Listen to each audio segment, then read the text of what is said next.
Good morning. We'll call to order this meeting on August 20th, 2019 of the Sacramento County Board of Supervisors. Would the clerk please call the roll to establish a quorum? Good morning. Supervisor Cerna? Here. Peters? Here. Frost? Here. Kennedy? Here. And you have a quorum. This meeting of the Sacramento County Board of Supervisors is cablecast live on Metro Cable 14, the local government affairs channel on the Comcast, Consolidated Communications, and AT&T U-verse cable systems. The meeting is closed caption and is webcast at sacmetrocable.tv. Today's meeting will be repeated Friday, August 23rd at 6 p.m. on Channel 14. This meeting is also broadcast live on KUBU Radio on 96.5 FM.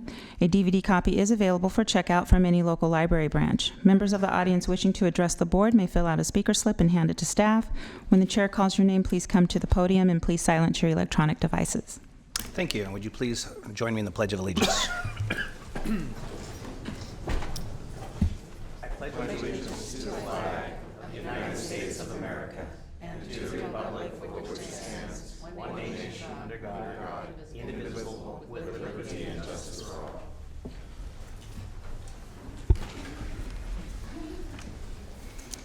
Okay, for your consent matters, items 1 through 43. You are introducing an ordinance for item number 6, amending Title 3, Chapter 3.30, Section 3.30010 of the Sacramento County Code relating to miscellaneous finance tax collection fees. You're waiving reading and continuing to September 10th for adoption. For item 7, you're also introducing an ordinance to amend the fee structure for business licenses pursuant to the provisions of Title 4, Chapter 4.02 of the Sacramento County Code. And the ordinance amending Title II, Chapter 2.01, Section 2.01.016, relating to fictitious business name statement fees. You're waiving full reading and continuing to September 10th for adoption.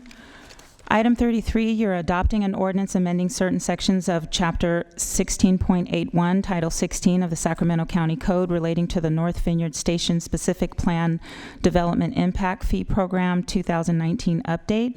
You waived reading on that on August 6th. And then for item 34, you are this is to extend an interim ordinance, Section 1631 of the Sacramento County Code, to continue to declare a temporary moratorium on the cultivation of industrial hemp with the unincorporated county of the County of Sacramento, and a resolution of initiation to amend the zoning code.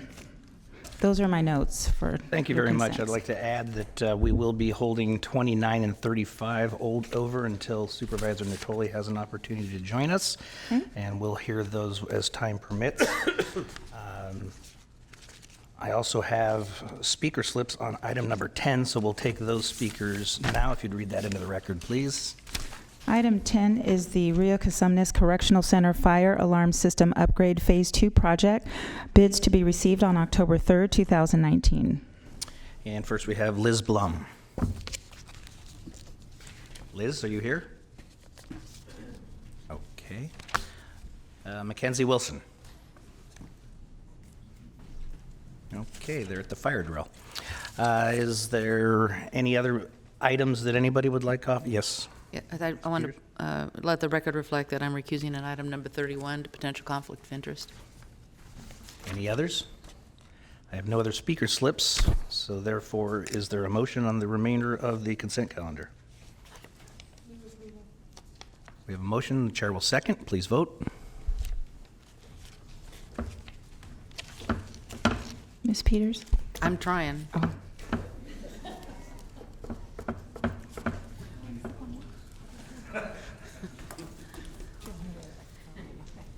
Maybe you could do a voice vote since my Okay. screen is not working. We have a motion and a second for the consent calendar approval. All those in favor? Aye. Opposed? Abstain? Okay, unanimous with those members present. And your first item is your presentation or for item 4? I'm sorry, yes. I got thrown off by Ms. Peters. Sorry, beating up the monitor. So we just voted on item number 4, which was to appoint Stephen Hartwig as the Deputy County Executive for Public Works and Infrastructure. And with that, I would like to welcome Mr. Hartwig up to the podium for what will probably be the best experience you'll ever have up there. Thank you very much. Good morning, members of the board, members of the public, and county staff. I'm very excited and grateful about this opportunity to return to the county, especially since I grew up in the unincorporated county, went to Foothill High School, graduated from Sac State, and then began my career here at the county as an engineer. I know they say that you can't go home again because things change, but so many things are still very familiar, and so I believe that you can't go home, but you can move back into the same neighborhood. And so I'm very honored to be able to again serve the citizens of Sacramento County. Thank Great. you. Thank you very much, and Thanks. welcome. Thank you.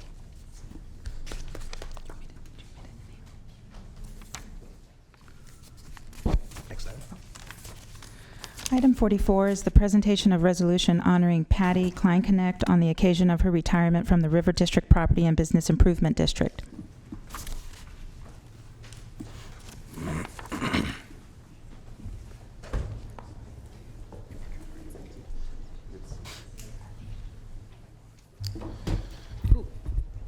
Mr. Chair and esteemed colleagues, it's my honor to stand before you this morning in front of the public to honor someone who I've had a chance to work with very closely over my tenure here at the Board of Supervisors, but has been serving the community much longer than that, and that is our dear friend Patty Kleinknecht. We're honoring her on the occasion of her retirement and 14 years of service to the River District.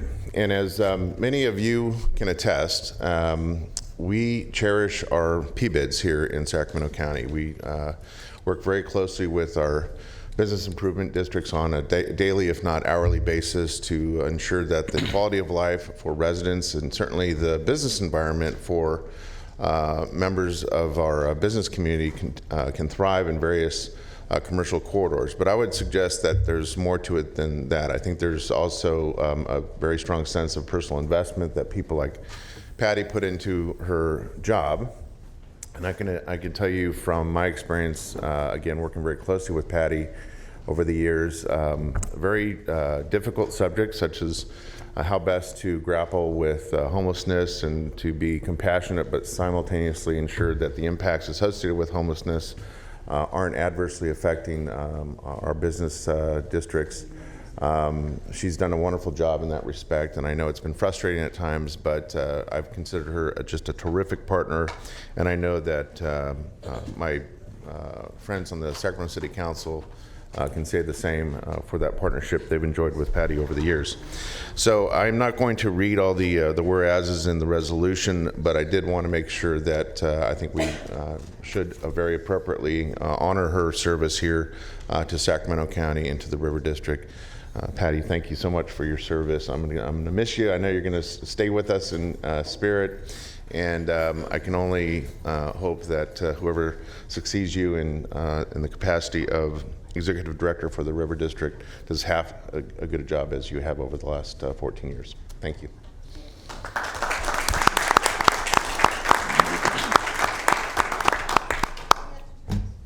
Thank you, Supervisor Cerna and members of the Board of Supervisors. This is an honor. I've been fortunate to work in a position that allows me to give back to the Sacramento community and also help shape the future of the River District. A PBID is a public-private partnership in the truest sense of the word, and it's been an honor to include my partners and colleagues at the county as part of that partnership. I've often said that I'm a staff of one, and while the River District may just have one official employee, I'm not just one.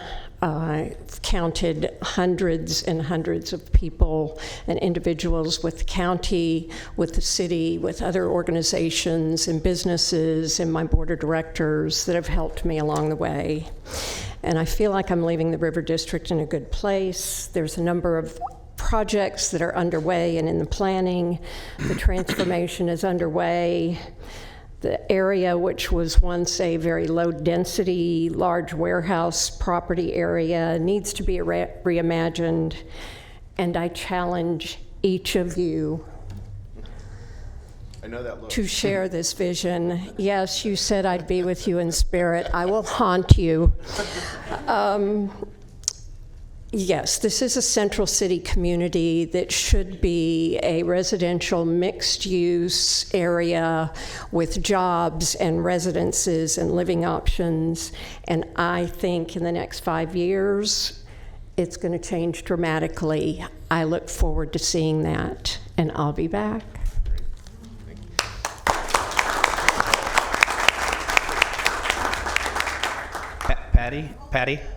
Patty, also, I just wanted to say, I had the opportunity to work with you before I was on the board when I represented some of your members, and I can say, as a member of the public and as a board member, that it feels right as far as our P bids are really the backbone of many of our districts, and we have a few stars that are leading those P bids, and you are one of them. And not only that, but I will say that you probably are the biggest defender and fighter for your district of any that I've ever known, so thank you.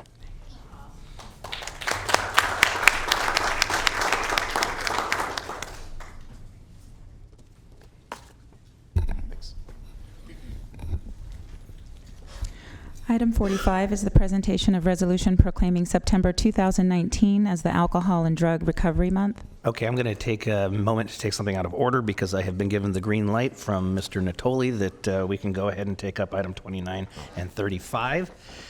Are there any questions from the board on items 29 or 35? The public? Do we have a motion? So moved. We have a motion and a second. Please vote. Unanimous vote with those members present. Thank you. Number 45. Okay, now we're ready for item 45, the presentation of resolution proclaiming September 2019 as Alcohol and Drug Recovery Month.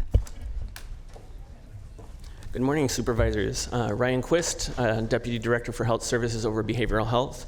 I appreciate the opportunity to come before you this morning and to celebrate those in recovery and help proclaim September 2019 as Alcohol and Drug Recovery Month in Sacramento County. Sacramento County Behavioral Health, Alcohol, and Drug Services is also promoting the Recovery Happens event. It's the 27th anniversary of this statewide event and rally held at the west steps of the state capitol on September 4th, 2019. There's going to be a recovery walk, pancake breakfast, provider fair, keynote speakers, and entertainment. This event's organized by the California Consortium of Addiction Programs and Professionals, or CCAP, to increase awareness and understanding of mental health and substance use disorders, and to honor and celebrate those in recovery. This year's theme is Join the Voices for Recovery. Together we are stronger. And this event emphasizes that individuals in recovery have a greater chance of success with support systems. It's critical that people experiencing substance use disorders receive the support they need. In closing, behavioral health is essential to health, prevention, and substance use disorder treatment works. Recovery is possible, and people recover. Lori Miller now is our Alcohol and Drug Services Division Manager, and she will now introduce our guest speakers. Thank you, Ryan. Good morning, Supervisors. Morning. We have 3 testimonials this morning of individuals who are true success stories, have utilized our county service system, and are a living testimony that recovery does happen and people do change their lives. I am very proud and honored this morning to introduce our guest speakers. First, you will hear from I.E. Carter. She has 16 years of recovery. She has over 14 years in the substance abuse field, serving as program director at a residential treatment facility for over 13 years. She has a passion for inspiring individuals whose lives have been destroyed due to substance use disorders. She's employed with the Youthland Social Services of Northern California as a case manager to address the housing crisis in Sacramento County by assisting chronic homeless individuals to sustain permanent supportive housing and addressing the barriers associated with them being homeless. She has worked as a substance abuse counselor with Valley Recovery Home as well, empowering individuals with obtaining a solid foundation of recovery by learning how to live life without the use of alcohol and drugs. Next, you will hear from Wesley Coulter. He has 12 years in recovery. He has been a KDAC certified alcohol and drug counselor for 10 years. The first 5 years of his career, he served as a transitional age youth and worked with the juvenile drug court here in Sacramento County, mostly because he wanted to provide the support to them he felt he didn't get at that age. His passion has always been in serving the homeless. He has served the homeless population in a variety of ways over the last 10 years and finds his current position working for Sacramento Covered to be the most fulfilling. He is currently assisting individuals experiencing homelessness to navigate their health care plans. And lastly, you will hear from Cynthia Gidding. She has 11 years recovery. She's an alcohol and drug counselor with Core Medical Clinic. She has a passion for working in the substance abuse arena and is a strong advocate for medication-assisted treatment. She has found her niche working with pregnant women and helping to facilitate change. So I'd like to invite I.E. Carter up to the podium.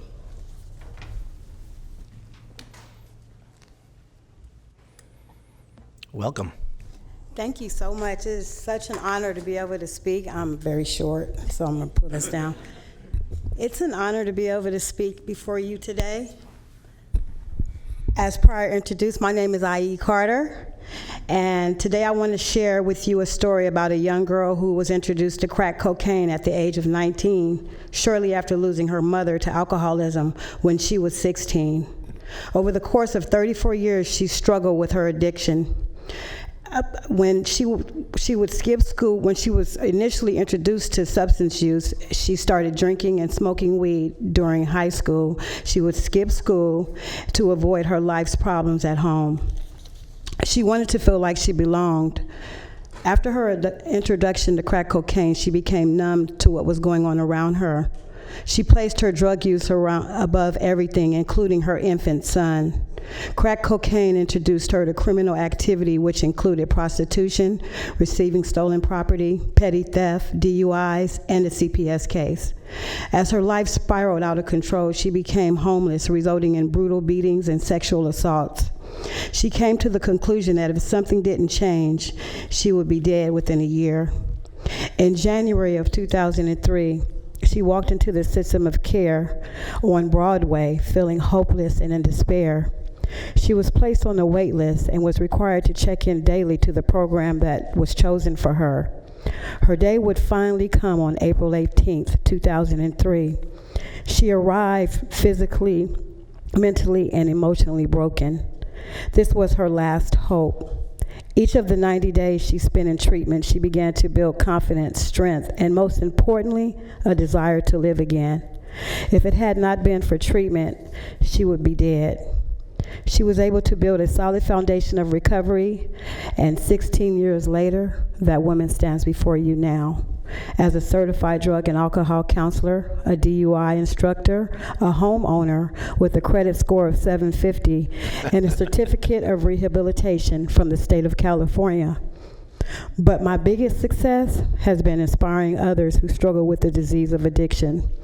My resume entails 13 years experience as a program director at a residential treatment program. I worked as an instructor for CCAP. I was featured in the Sacramento News and Review, which I have here, if you care to see it.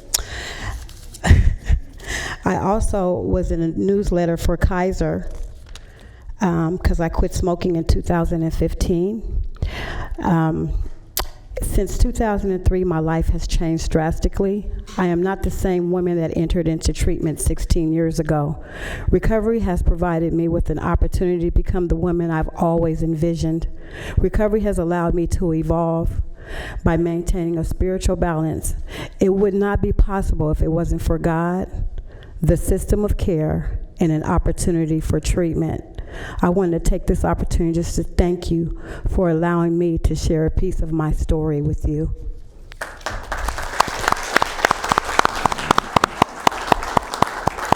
Thank you so much for being here today, and I have to say that I speak, I'm sure, on behalf of all of us to say how impressed and in awe we are of your accomplishments, your determination, and especially your credit score. Thank you.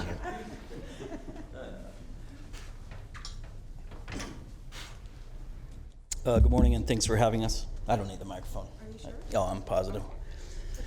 My name is Wes Coulter. I've been a Sacramento County resident for 41 years. My drug of choice that I was introduced to at the ripe old age of 12 was methamphetamine.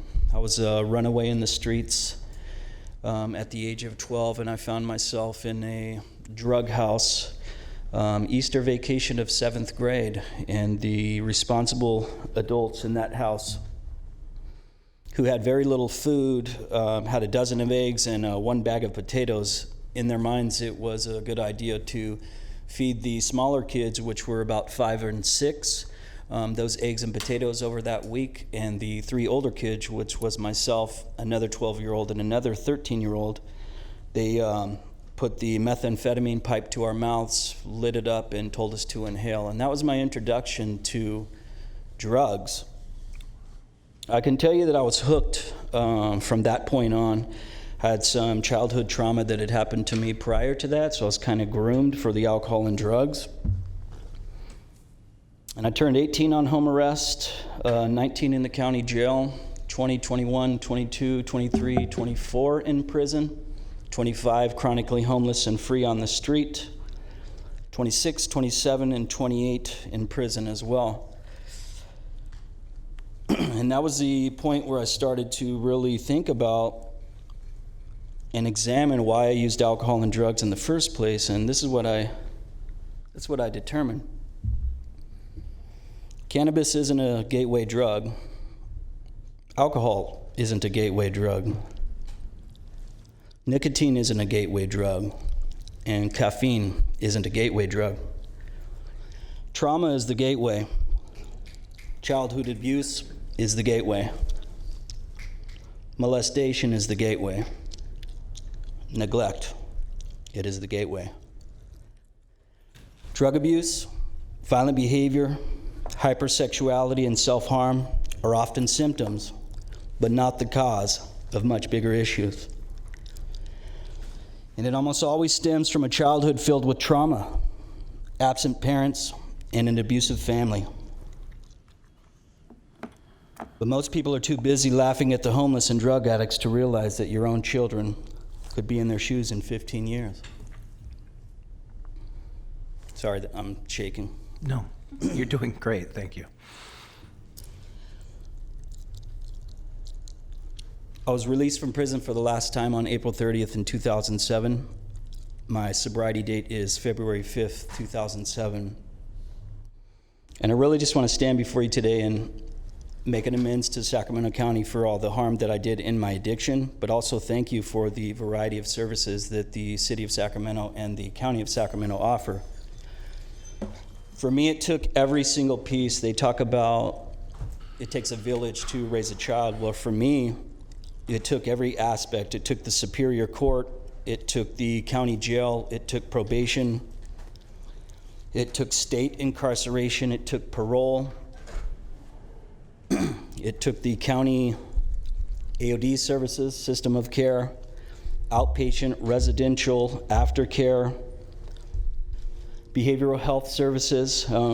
What I didn't know was I was undiagnosed and untreated with mental health. I've been diagnosed with PTSD, social anxiety, and panic disorder. Today I'm a college graduate. Today I'm a father to my children. Today I'm an actual member of society. I've been an alcohol and drug counselor for 10 years, but my heart really is with the homeless. I helped start Street Soccer USA in Sacramento about 10 years ago. I work with the mayor's program, the City of Sacramento's Pathways Initiative in homelessness, targeting folks who have chronic health conditions and are currently homeless. And there's a lot of talk about Broadway Next Corridor and the people that are in their addiction in that area. I promise you, my addiction was 10 times worse than those people. I just want to say today, thank you for providing the services in Sacramento County so people like me can have a chance. I know without a shadow of a doubt that I will never go to prison again, not from an egotistical point of view. I just stand upon the promises of recovery and do on a daily basis what's required. So there's been a lot of talk about cutting transitional living, that kind of stuff. I would just encourage you guys to continue offering a variety of different services, because for me, I touched every single different service, and that's what has helped me become a productive member of society. Thank you.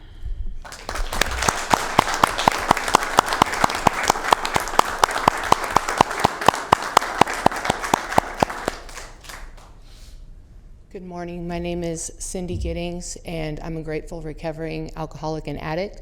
My sobriety date is December 15th, 2007. And when I was in kindergarten, I did not raise my hand when my kindergarten teacher asked me, what do you want to be when you grow up? I did not raise my hand and say I want to be an addict, but that's what happened.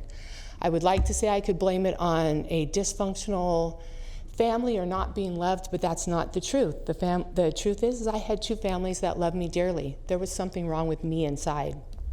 I never felt comfortable. I felt different. I never felt like anybody else.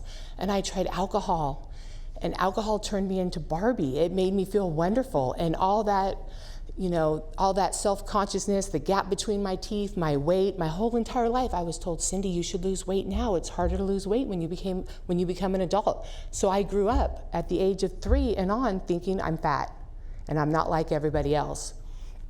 I started cutting school. I found my niche with the bad people, drugs and alcohol. Methamphetamine quickly became my drug of choice. I'm a high school dropout. I completed 9th grade. I couch surfed from 9th grade on, just wherever anybody would let me stay. And I started getting into a little bit of trouble, but I curved it back. I sought comfort in all the wrong people, men older than me. My addiction it was out of control. I lived to party, and that's all I did. And I had a couple kids, and at some point, so I had a child and moved up to Sacramento to get away from all the addicts. I grew up in the Bay Area, but I'm a magnet for those kind of people. They just I can spot them, find them. And I met a man, I had 2 children, and I actually stopped doing drugs when I got pregnant because I wanted to have healthy kids. I could stop. My addiction wasn't that bad yet. I got a job at Golden One Credit Union, had my job for 7 years, and my addiction came back, and it came back tenfold. I lost my kids to CPS. I couldn't stop using drugs to keep my kids from CPS. I didn't see that I had a problem. How can you tell me that I'm a bad mom? I'm a success story. I got off welfare, I was working, all this stuff, and there was still something wrong inside here. Not saying that I didn't love my kids, because I loved my kids dearly, but unfortunately, they were no comparison to that drug, that euphoria that drug gave to me. And so I am not proud to say, but my kids were without me for 7 years. And while I wish that I could take away the pain and the discomfort and that feeling of loss and abandonment that they went through, I would not be the person that stands before you today if my path had been any different. So I was at around the age of 30, 35, I started getting in trouble. I started going to jail. I never thought I'd be in jail. Jail sucked, but it became normal, and I was going over and over again. I was homeless, living in bushes, digging out of dumpsters. I lost everything. My house, my job of 7 years, my kids, my dignity, and I owe it all to Judge Ransom in Prop 36. Prop 36, Gateway Recovery House for Women, and Alcoholics Anonymous saved my life. I didn't know I wanted recovery.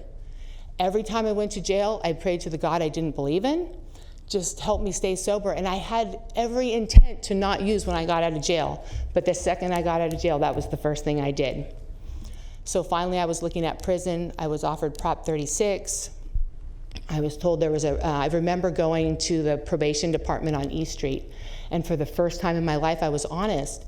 And the lady there, she's like, well, where do you live? And I'm like, well, I'm homeless. And she was like, what do you mean you're homeless? You don't look homeless. And I was like, what does homeless look like? I had been out of jail for 5 days, hadn't been to sleep yet, and here I'm signing up for this Prop 36 program. And I remember crying and him telling me, then I met with this other guy, and he said, I think you need residential treatment. I was honest. I was using over a gram a day. And I cried and go, I do too. And I was scared. I didn't know what was going to happen. Truth of the matter, in my thought, my life was going to be over because I'm going into treatment and I can never use drugs or alcohol again, which make me somebody else, somebody that I like because I didn't like me. So I went into residential treatment, and I went in with the thought of faking it till I make it, letting Judge Ransom think I made it. I was gonna get high as soon as I completed this program. And something happened while I was in there, that spiritual awakening, something happened, and I was enjoying treatment. I talked to my kids for the first time in 7 years, and I knew at that moment I was right where I was supposed to be. And so I stand before you with almost 12 years of recovery. I have completely changed my life. I'm a mother, I'm a wife. I have 8 grandkids that never have to see me loaded. Unfortunately, my son is sitting in RCCC, struggling with his own addiction.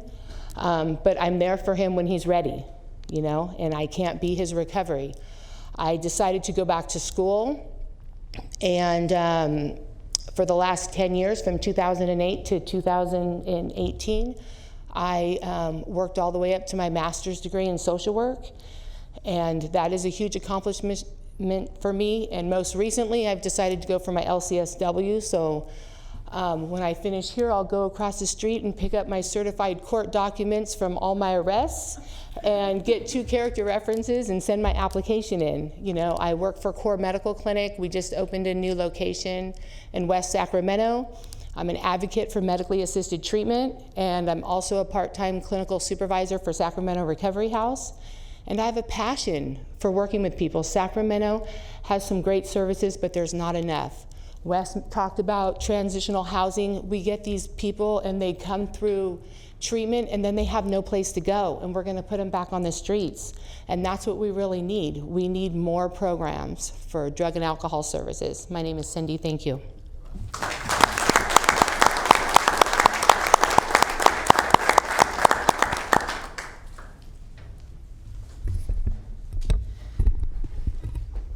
Hi.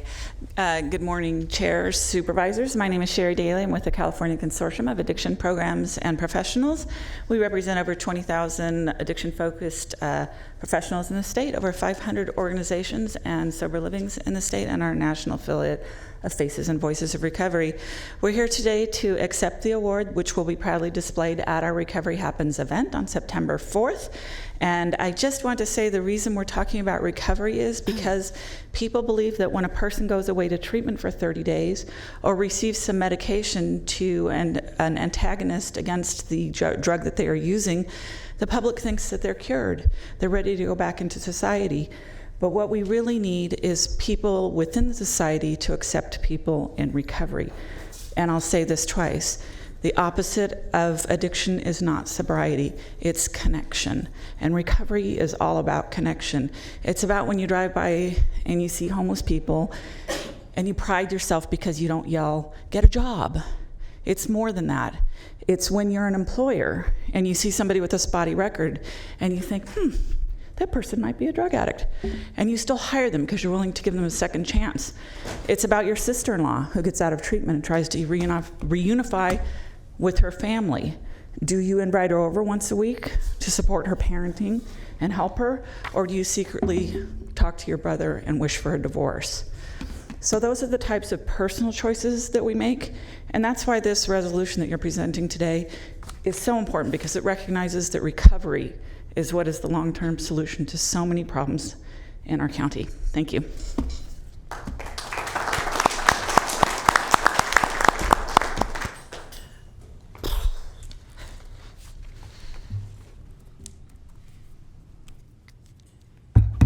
So I have speaking points here that I'm just going to ignore because there's nothing I can add to what's been said today.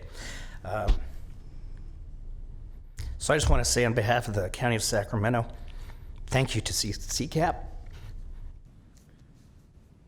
You all here today. Thank you.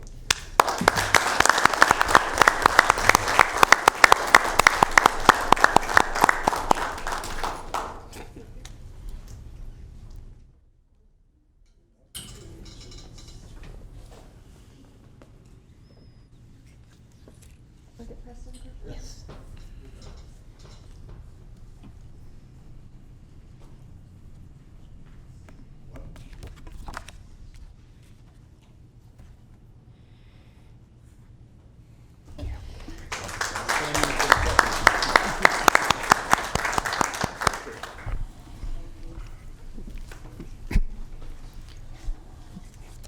Mr. Chair,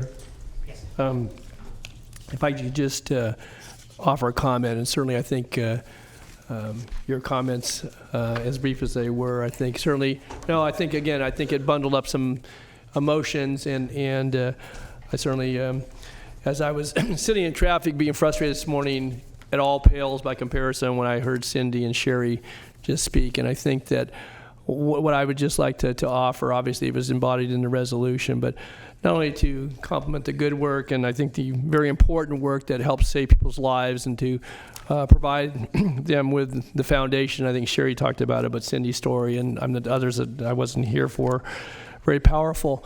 But I guess what I would just like to comment on is that, you know, there are public resources that go into support of the various processes and programs, and a lot of times, obviously, there's private dollars and resources that you know, are even a greater portion of all that. But I think when you hear the stories, you know it's worth it. And when you hear about the families that have been restored, you hear about the lives that have been restored. And I think it's important that certainly with the resolutions that we put forward that make a very public statement and certainly offer our support that behind all those words are countless lives that have been saved, have been turned around, and where the quality, but also I think the important aspects of loving one another, caring for one another, and caring for people in our community. And so, Mr. Chair, thank you again. I think your presence there made a very strong statement, and certainly I want to offer my compliments certainly to all the folks that spoke here today. That takes in of itself a lot of courage, but I think sharing that story and letting people know that recovery not only happens, it works, and you're a testament to all that. So thank you so much. Thanks for having my back there, Supervisors. You did good, Sheriff. Thank you. So I do want to share some thoughts. You know, this is an annual occurrence. We hear these incredible testimonials each year, and each year I think all of us have the same visceral, emotional reaction to a lot of things, but probably mostly the strength of the individuals and the fact that of all the people we have a chance to interact with as politicians and that we see in these chambers, kind of the sense of hope that gets played out in the course of recovery is just something really something to behold and respect and understand. And so it's always a good reminder, not just for this board, but for the public to hear those testimonials. And what I find interesting is that the common thread year after year, again this year, is that not only is the punchline to these stories sobriety, you know, which is to be congratulated, but it's the fact that to a person, everyone that has gone through hell in terms of their addiction, their substance abuse disorders, gives back. They come back, they're getting their master's degrees, they're working in some capacity to help those behind them that are struggling. And so I don't want that to be lost on any of us in terms of an important theme that we see each year that we hear these stories, is that it's not just ending with the sobriety that we all respect and wish, you know, good thoughts and good well wishes to those who have struggled so hard, but we deserve, or they deserve, an immense amount of thanks from us as local policymakers, guardians of local resources, and the public should be thanking these folks too, because they're making sure that folks, again, that are younger than them or that have a similar struggle have opportunities to succeed just like they do. So I just want to say thank you.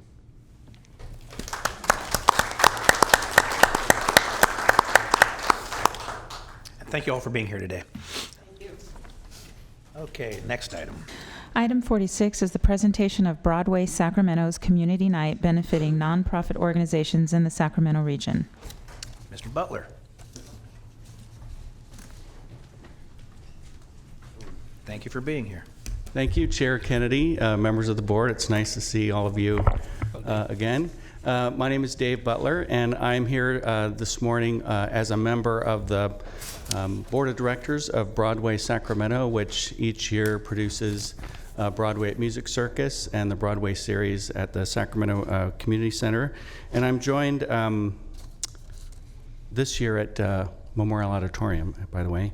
I'm joined this morning by President and CEO of Broadway Sacramento, Richard Lewis, and also Shelby Oliphant from the Roberts Family Development Center, and also Adriana Martinez from La Familia.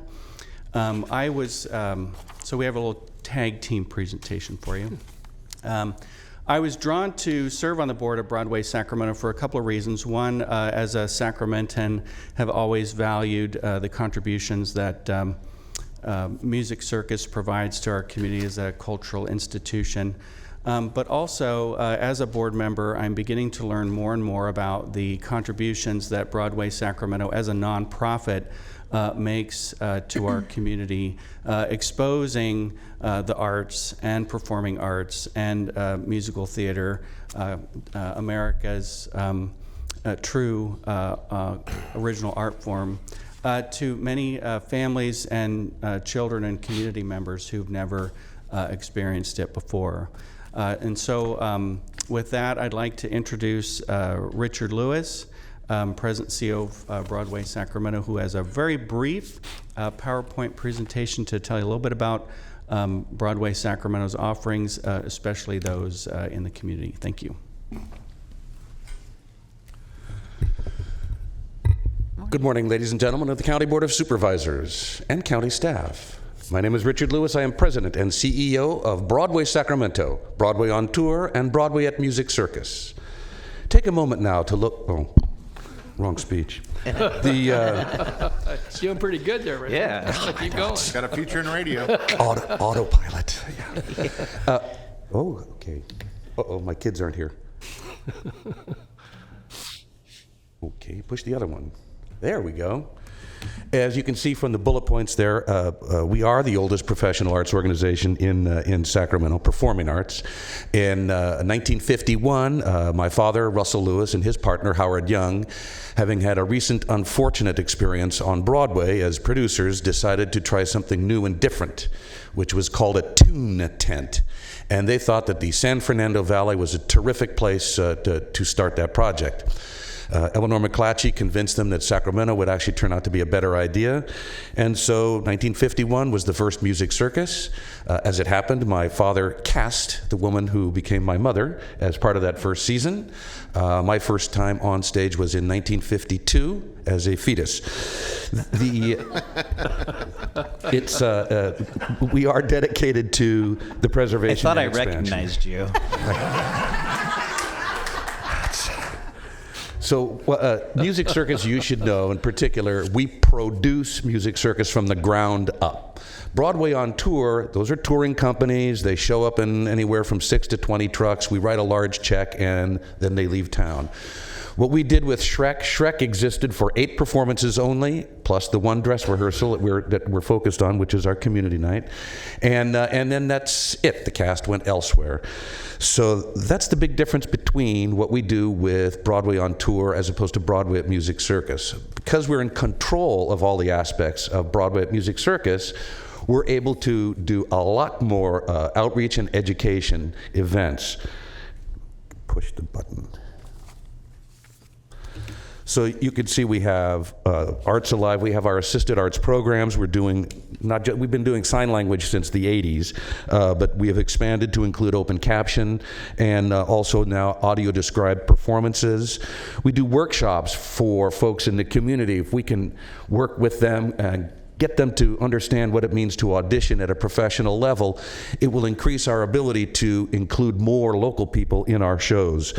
Most of the cast is from New York, which is the heart of our industry. Camp Music Circus for kids in the summertime. It's a great way to expose them to the arts.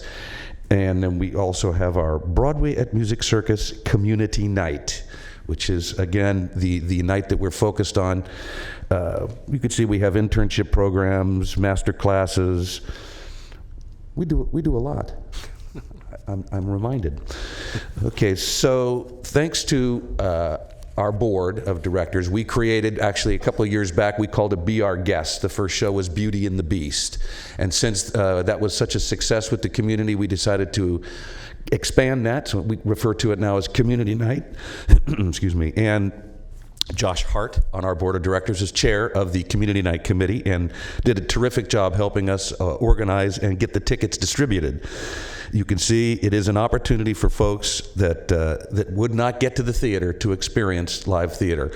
Our Monday night dress rehearsals at this point are full-bore performances, complete with orchestra, and we're not allowed to charge money for it, so we don't.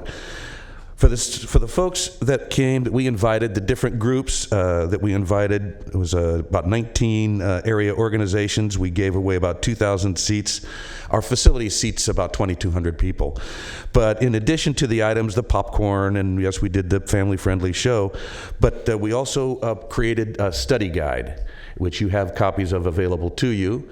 And you can see, thank you to Commerce Printing. We're a nonprofit, so you do a lot of that kind of bargaining, shall we say. Parking, we also provided parking. That didn't make it in here. So we cut a deal with the city, and so we got validated parking so that folks would have a means of getting here. Getting people to the theater can sometimes be really tricky. If they have to have a bus, well, that's money. Then after that, really, do you have any questions for me about anything, or should we just move along here? We will move along. Mr. Chair, I heard that. Richard, so how many participants? If you count families and children and all the folks that you're able to accommodate. We had about 2,000 tickets that we distributed to the 19 different organizations, and I think we had attendance of around 1,500 of those individuals. That's great. And we have 2 of those groups here this afternoon. That's great. Thanks. This morning. It's just odd to be here and not ask for money. I don't know.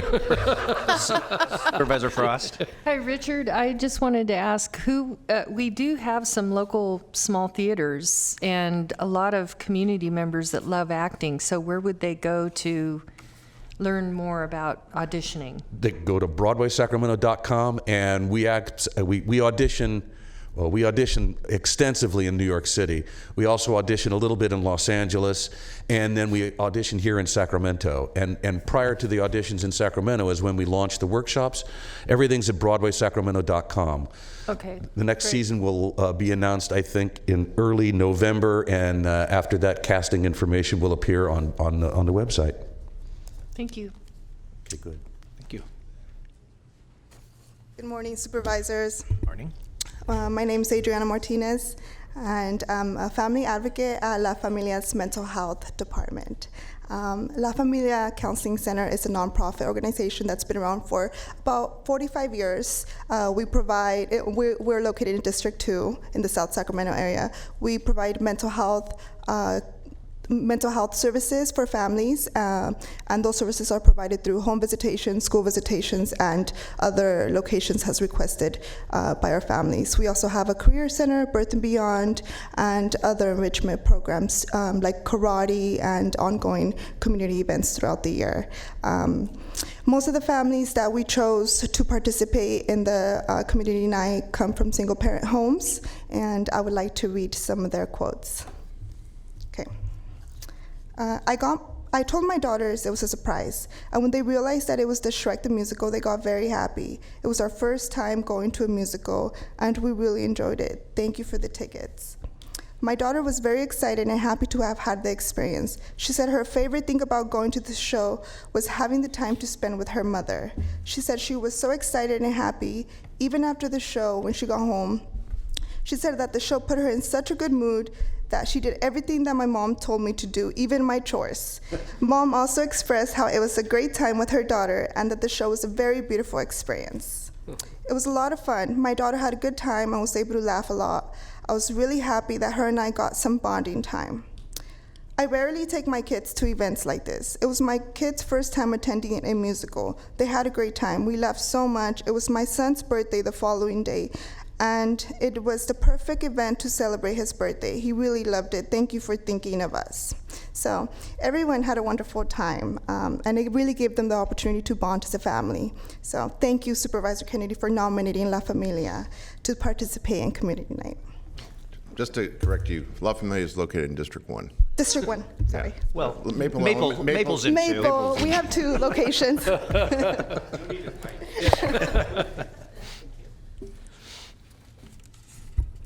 Hi, good morning. My name is Shelby Oliphant from the Roberts Family Development Center. I'm a site coordinator at our main center location on Dorina Avenue, and we participated in the community night as well. And I just think that the biggest takeaway for me was having one of my students, who is normally a hip-hop dancer, say, you know, Miss Oliphant, you know, I normally do hip-hop dance, but I think I'm so animated that I could probably act and be in a musical.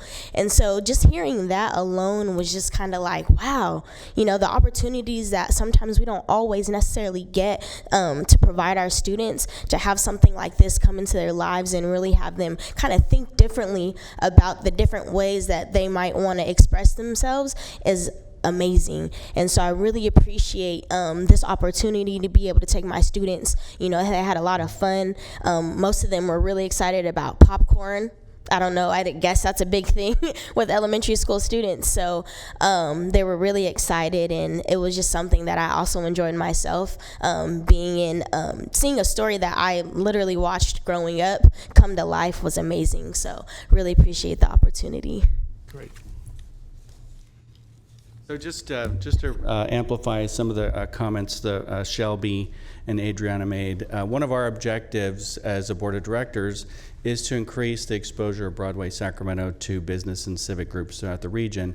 One of the things that we chose to do was to invite a set of elected officials to nominate nonprofits to participate in community night. So we asked Chair Kennedy, as chair of the Board of Supervisors, to nominate a group, and he chose La Familia. And we asked Supervisor Cerna, who represents the Wells Fargo Pavilion, to nominate an organization. He chose the Roberts Family Development Center. So we're both grateful to you for choosing to engage in our work this way, and look forward to doing this for many years to come. Thank you. Thank you for the program and for everything that you do throughout the year in the community, Mr. Lewis, as well. So thank you. And he lives in District 3. Okay. Just saying. Yes, thank you, Supervisor Peters. Also, by the way, to the board, is thank you very much for helping us to actually finance the construction of the Wells Fargo Pavilion, as well as the complete and total renovation of the Sacramento Theater Company. It was a very bold move on your part, but I knew that it would turn out right because I'm so pretty. Very good, Richard. Thank you so much for being here.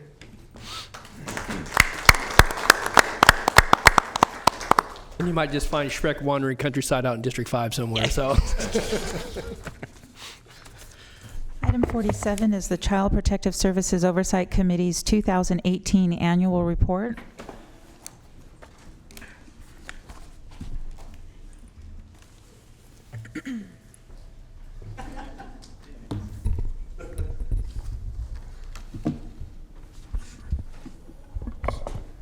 How do we turn the slides on? There you go. Magic. Members of the Board of Supervisors, good morning. Thank you for having us. And we're honored to be here today. My name is Maynard Johnston, a retired pediatrician, and with me is Chris Orr from the District Attorney's Office. We're both members of the Oversight Committee, and we're also on the Critical Incident Subcommittee of that organization. Let's see. Oops. There we go. Some history, brief. We were established in 1996 by the Board of Supervisors, and it was initially called the Critical Case Investigation Committee. It came about as a result of one particular case. It provides child protective systems oversight, not just child protective services division, CPS oversight, and it's a committee of the Children's Coalition.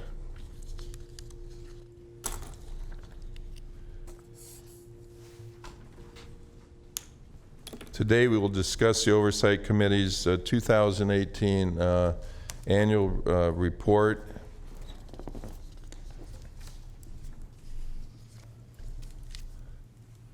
The The Oversight Committee focuses on agencies within our community that play a role in ensuring the safety of children.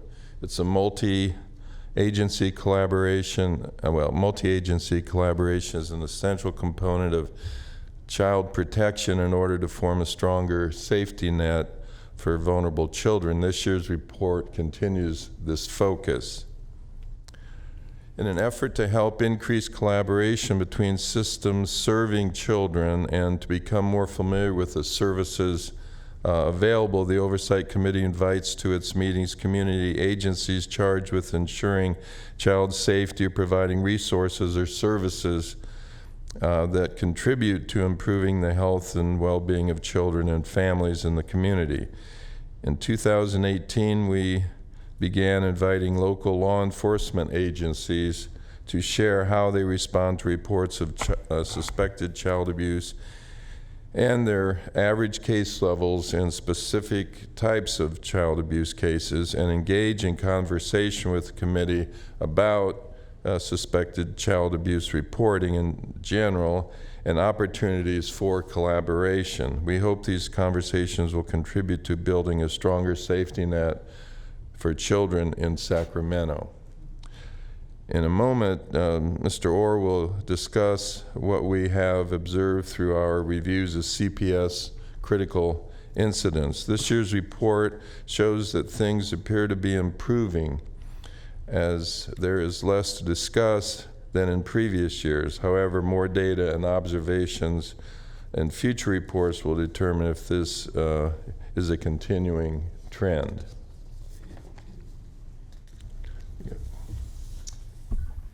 Good morning again. My name is Chris Orr. I'll come up with the higher. And I'm on the Oversight Committee also. I work with the Sacramento District Attorney's Office.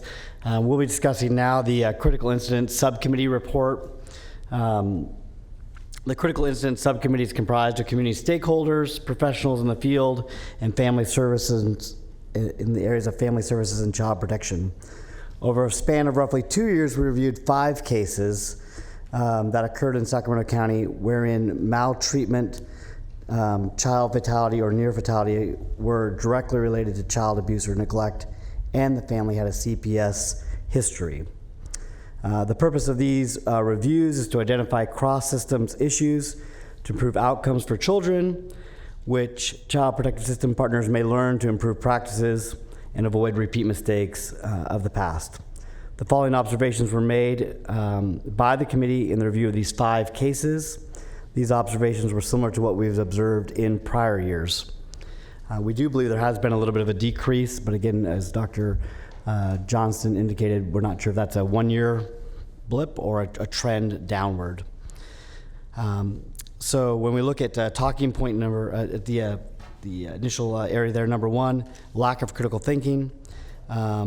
When making judgments about how to treat cases, we observed there were some instances where CPS workers and supervisors did not appear to use information contained in previous referrals. In addition, at times it appeared that information received from parents was not verified, even though it contradicted information received from mandated reporters. In some instances, as we look at the instances regarding medically fragile children, we observed that medically fragile children were not always assigned to be served by a public health nurse. In some of these cases, the children's medical issues were not properly addressed. Public health nurses could have helped social workers make better assessments and facilitate communication with medical providers. We only had 2 cases that involved medically fragile children of our 5, but we did make those observations in some of those cases. Number 3, impacts of drug use in the home environment, including legal drugs, mental health concerns, and domestic violence were not always given appropriate weight in the assessments. There were cases where children were adversely affected by parental drug use. Follow-up with drug testing compliance may happen when it's court-ordered. However, there's no legal mechanism to issue consequences for parental drug use without court intervention, creating little incentive for parents to quit drug use, which is a risk factor, I think, as described by some of your earlier presenters. among child deaths.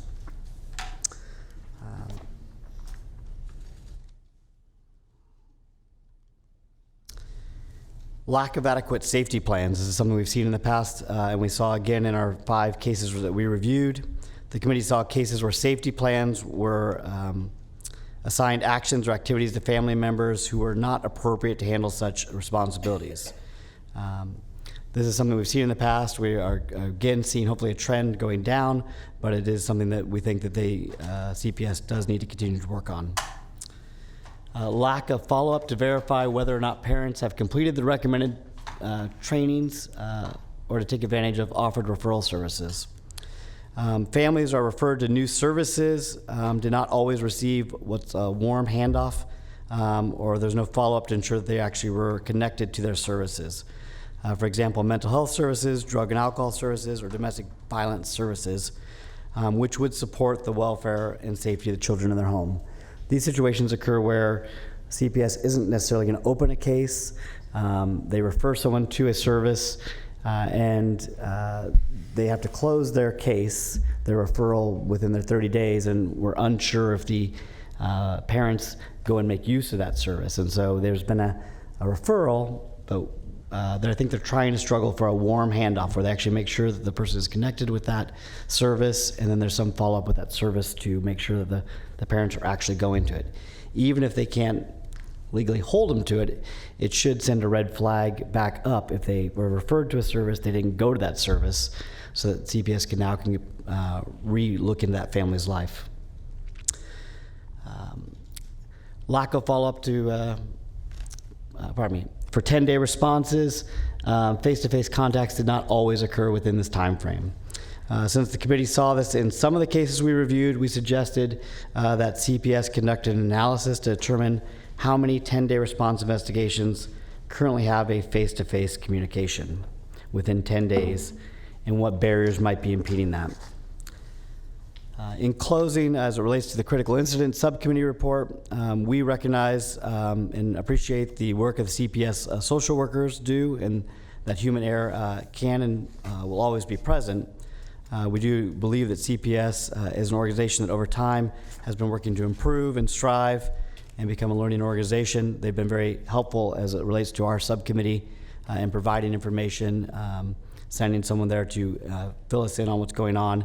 And we feel very candid on talking about the errors that they've had and the ways that they're trying to improve it. In working with CPS and its internal reviews, we've noticed that CPS is working to critically assess their operations and develop a willingness to make changes and continually assess the effectiveness of those changes.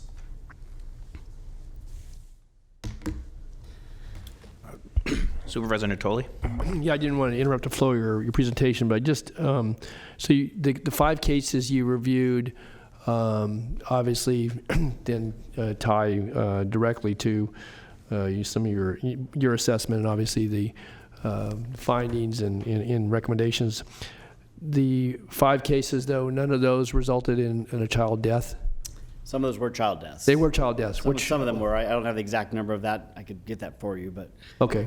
That would be useful, because maybe in my reading report, I didn't see, it just talks about the 5 cases. It didn't get into all the specifics. So the critical incidents, and critical incidents are defined as deaths or near deaths. Right. So most of them are deaths.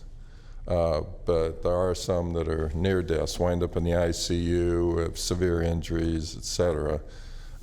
So that it's a serious case, not just a... No, I understand. I mean, but there should be somewhere, and maybe it is in the text, and I just read it over the top of it. But your definition, obviously, of critical incidents, as you pointed it out, and that it doesn't necessarily result in the death, but it's a near, and I think it. Again, because that's the seriousness by which you're, then making judgments regarding, the facts as you're able to ascertain them in those cases, and then your analysis with the committee. So it would just be helpful. Otherwise, kind of reads as just, well, there were 5 cases reviewed, there were critical incidents.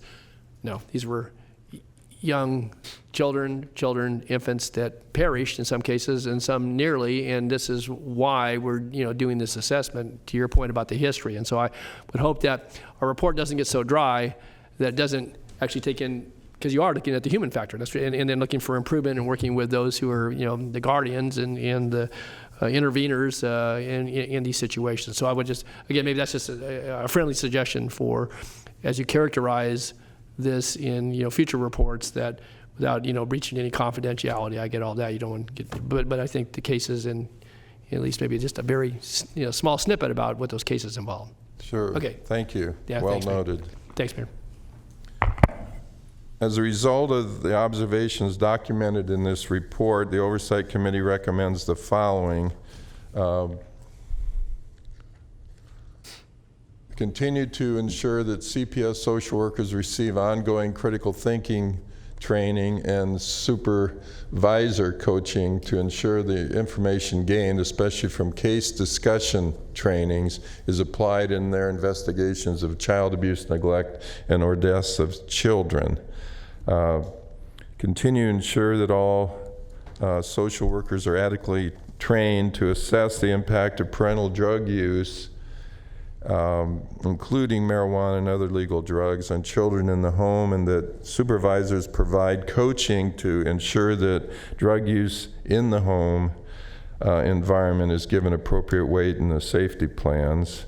In assessing parents and family situations for neglect and or abuse, based on our review, more emphasis should be placed on interviewing all collateral contacts and verifying their concerns to ensure the safety and well-being of the children. Continue to increase the number of public health nurses available to social workers working in the CPS Emergency Response Division.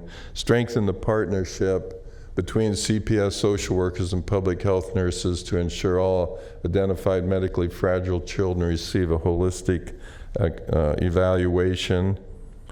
That CPS continues to evaluate and reduce caseloads in order to be consistent with best practices, conforming to the Child Welfare League of America, CWLA, caseload standards, and seek Board of Supervisors support in adding more social workers in the CPS workforce if CPS deems it necessary.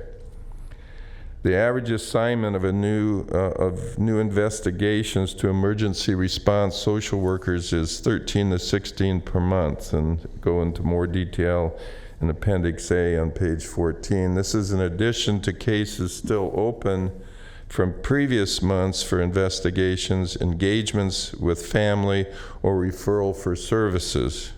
Large caseloads and excessive workloads can make it difficult for social workers to serve families effectively.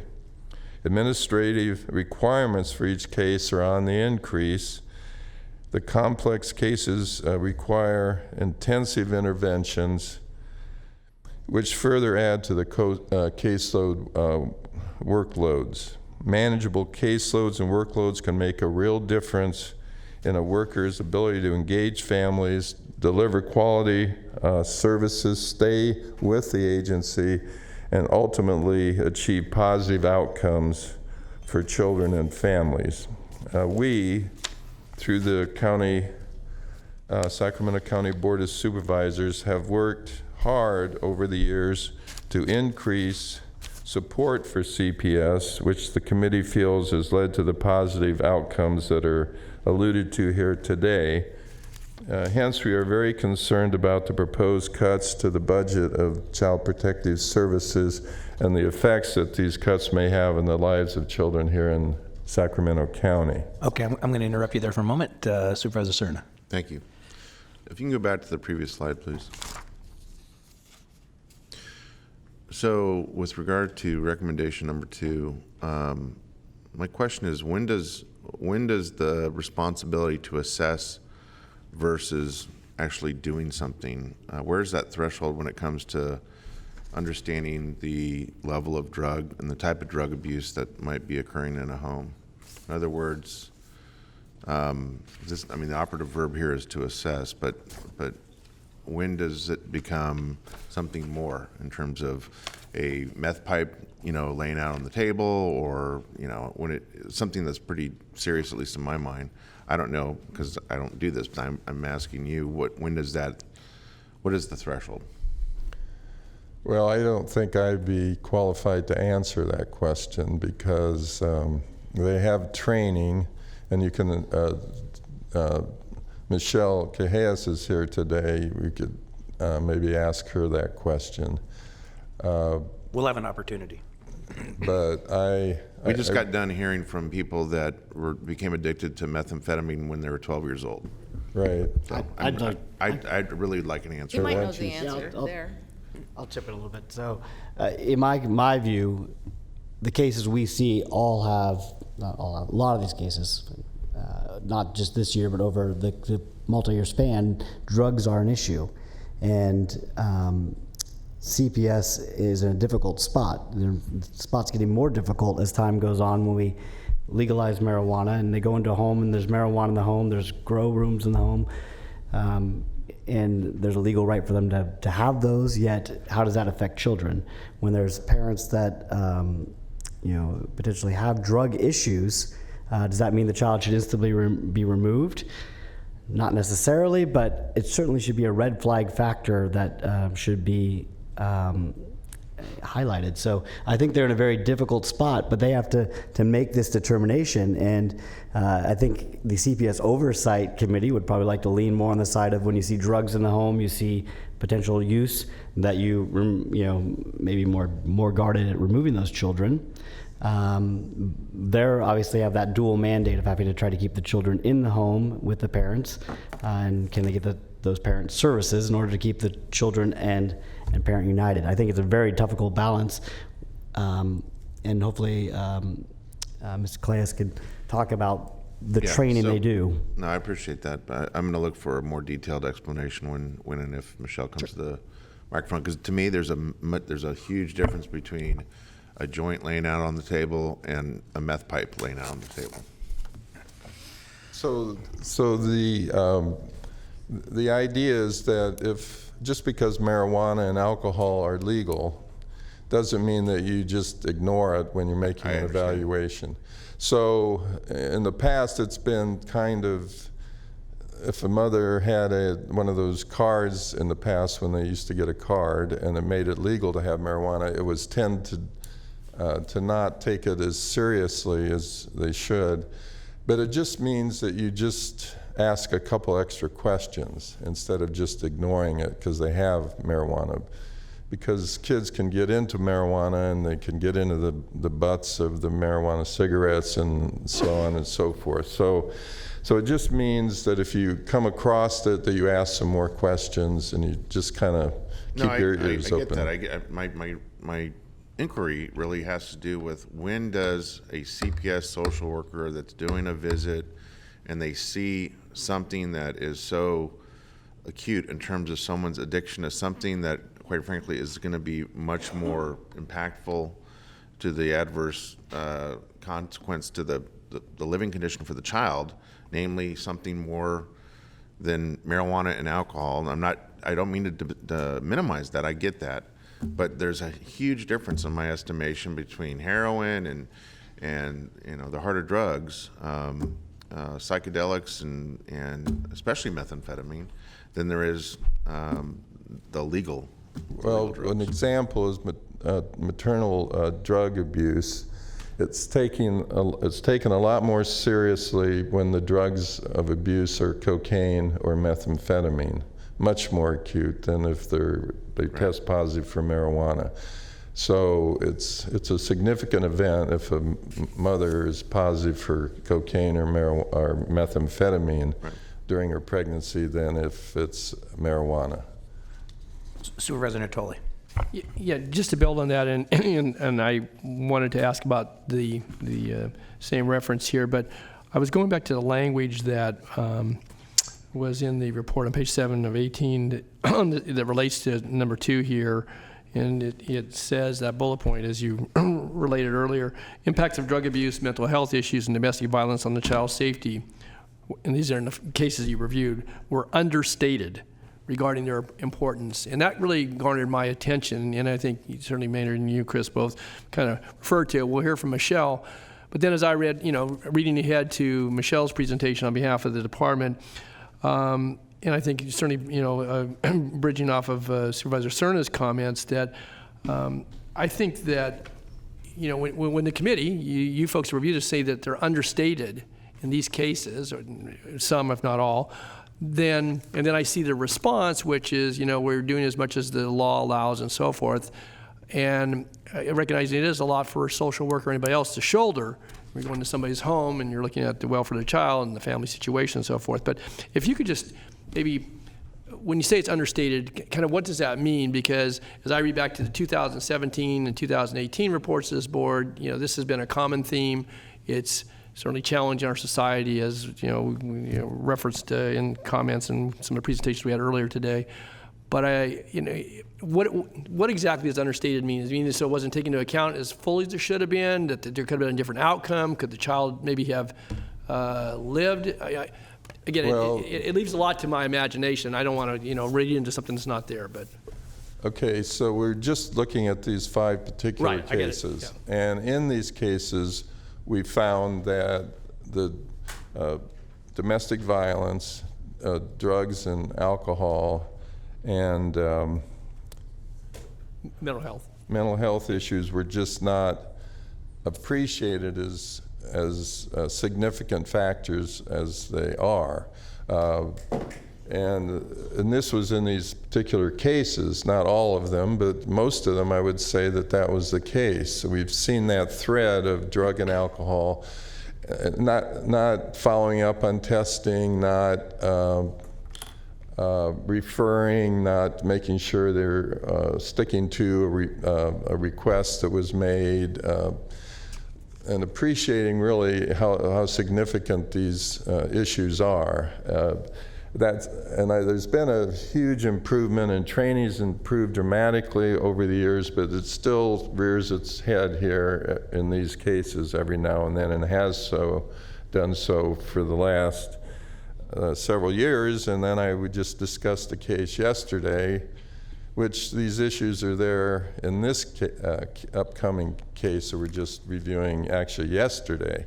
So it's a area that just has to be stressed and pushed and made right at the top of the list when they're doing their evaluations. And I think people are tending to get the message. When you say, Chris? Yeah, I think you might see examples where someone has a drug history, repeated drug history, they're doing more erratic behavior. When the CPS worker is doing an evaluation, how do they consider that past drug history? Maybe they're not under the influence on the exact occasion when the CPS worker is there, but they have this past drug history. Maybe they've not done their referrals in the past, or they have done them, but now they have some new erratic behavior. The prior stuff isn't what killed the child or put the child in a critically bad incident, but when the CPS worker is deciding, should this child stay in this home on this future occasion, it's part of that looking in the past, deciding whether this appropriate home is appropriate right now. And if they have a past drug history, does maybe this current conduct linkable to drugs right now? And they have to obviously have grounds for removing the child. And that's part of our suggestion of considering the whole background, going and having a good system where you can go back and look at the entire background of an individual in making those determinations. Because I think the problem's personally going to get a little bit worse, because with Prop 47, we've made all the serious drugs you all are talking about into misdemeanors. Right. And so there's not going to be a lot of criminal consequences, which means you're going to have more people potentially on them, and CPS having a much more difficult time with those issues. Chris and Mayor, thanks for responding. I guess I would just offer, and again, I don't expect Michelle or anybody else to necessarily respond today, but it seems to me that with some of the dollars that flow to the county for mental health, certainly for situations involved domestic violence, obviously drug and alcohol abuse. You put a lot on the shoulders of the social worker or the supervisors, and it seems to me that maybe we need, as we look at our tiered decision making, but also to the points that are being made here, and Bruce, I'm kind of directing this to you, I guess, in my comments, is that maybe some additional either resources or within the department, obviously with the support they receive, with some of the teaming up on some of these, that if there are, some of the things that I've just mentioned, and these are, kind of hard specifics as relates that if there's been this history or there's some other things observed that, again, social workers got a large caseload and they're trying to, work with the, severe and less severe and new cases and in some instances. Maybe there needs to be some real focus as to using this information as a learning tool.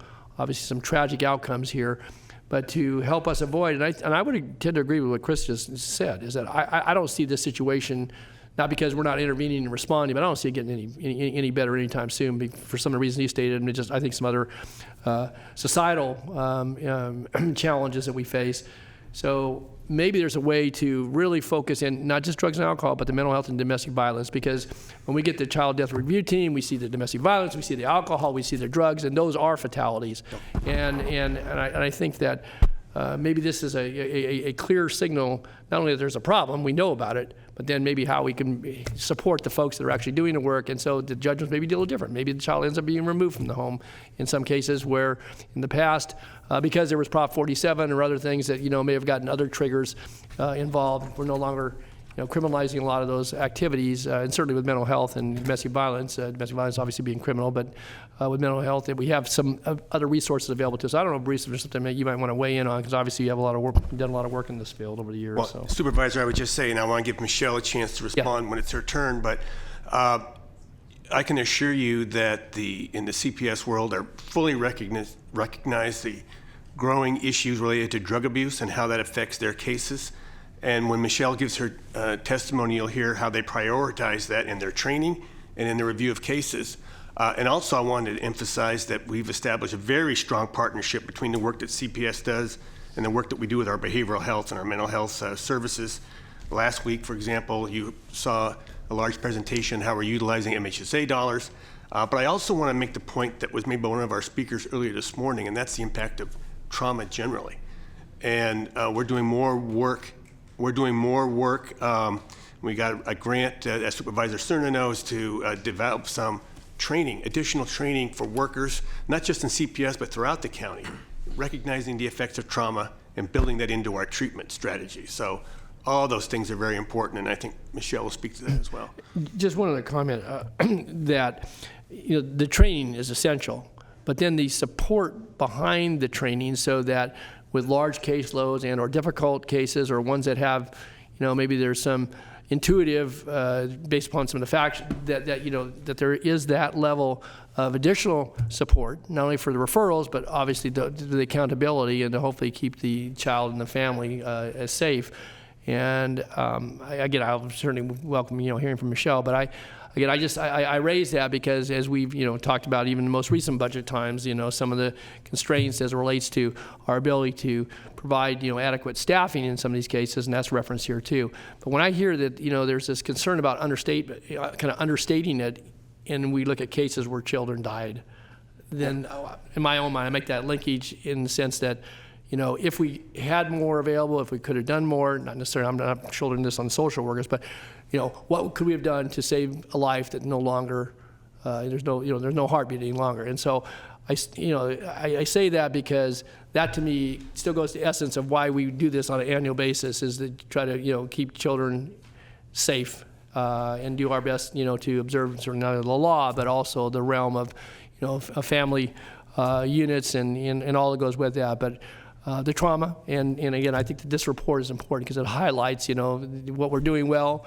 where we could improve, but also maybe we as Board of Supervisors, I'm gonna bring this back to me in the last comment, is that where in our analysis of priorities, not only for funding, but for programmatic support, that this needs to be in the forefront, that if we don't do as much as we can do, then children can perish. So, thanks. So, and you brought it up, and that's collaboration. CPS can't do this all by themselves. It's a community problem. It's the solution rests with the community as a whole, and they're just one part of that.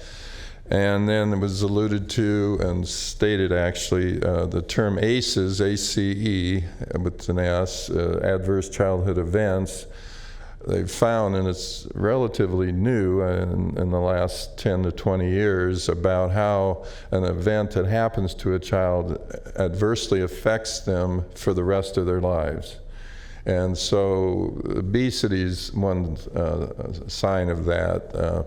Kids that are molested have high rates of obesity. They have high rates of drug and alcohol and cigarette smoking. So all these things, and they become abusers as well. And so we have to address these adverse childhood events early on and recognize it. But that's sort of off the topic. But now continuing with our recommendations, we recommend that, and it was alluded to already by Mr. Orr, that conduct an analysis to determine how many CPS investigations currently have an actual face-to-face communication within 10 calendar days. And 2, for the 10-day response, referrals that don't have a face-to-face communication, identify and learn from the barriers that impeded timely investigation. CPS, I know, is very interested in this.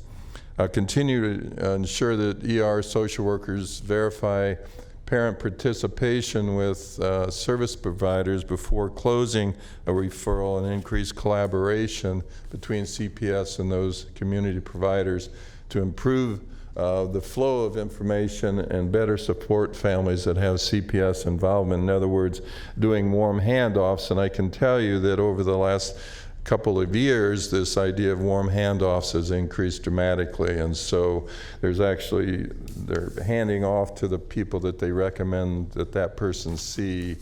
They're actually handing them off, all kind of integrating and being together. That's that, and we want that to continue. The Board of Supervisors support the Sacramento Prevention Cabinet in its efforts to develop and implement a Sacramento child abuse prevention plan.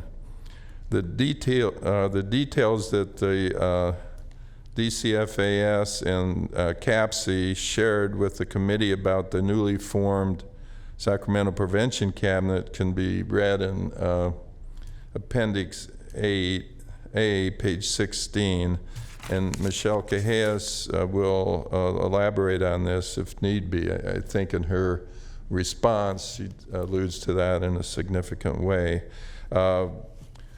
So that's what and we're going to be active participants in this Sacramento Prevention Cabinet. All right, Chris. And I'll be discussing our work plan for 2019. We're going to continue to review the critical incident, critical child protective services cases, the critical incident cases I've already talked about, and we can maybe try to get more details to you in a way that complies with confidentiality next year, taking those recommendations in mind. We're going to continue to conduct research on the organizations within the child welfare system. We're going to collaborate with the Sacramento Prevention Cabinet in the development and implementation of the Sacramento Child Abuse Prevention Plan. And really the big thing that we've been working on for about a year and a half now is we're reviewing child abuse case levels of local law enforcement agencies and learn ways the committee can assist these agencies in their efforts to advocate for children and their needs. So in past years, we focused solely on CPS. We've been spending about a year and a half now having each of the agencies, the Sacramento Sheriff's Department, the Police Department, GALT, Citrus Heights, Folsom, have their law enforcement officers come down to our committee, talk to us about the levels of detectives they have involved, the number of suspected child abuse reports they're receiving, whether they're able to adequately address those. We're going to be able to present to you next year information about the difficulty of the interaction between child protective services, sending those SCAR forms, and the law enforcement agencies and including the district attorney's office, categorizing, keeping track of the information that we have. Other counties have better systems for it, including locally YOLO and Los Angeles. I've been communicating with some of them about the other systems other counties are using. So hopefully next year we're going to be able to present to you something very substantive about what's happening at both the law enforcement, CPS, district attorney level that you will be able to use in making some decisions about protection of children in the criminal level, as well as that interaction with Child Protective Services. So that's our next year plan. 2019 is coming quickly, so hopefully we'll have some information for you.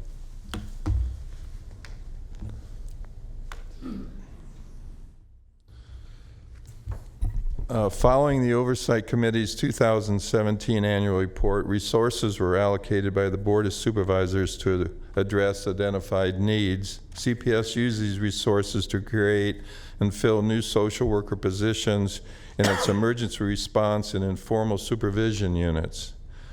According to CPS, this contributed to a decrease in caseloads and allowed social workers to provide a more intensive focus on the families assigned to them. The Oversight Committee has observed and truly has observed progress in these areas and wishes to thank the Board of Supervisors for their support. This is the list that's changed actually somewhat since this was put together, but this is a list of our membership.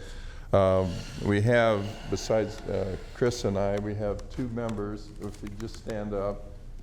Sister Jean has been on our committee for decades, and she just retired recently, and some of you were at her retirement, and we have a new person. So anyway, we want to thank them, and we want to thank all the people that have come to our meetings and have helped us do this report, and thank you, Board of Supervisors. And now, if there are any other questions, we would try to ask or answer them. Any other questions from the board? No, thank you very much. I do have a couple of speaker slips. Mackenzie Wilson. Oh, here's your work plan, Sandra. Good job.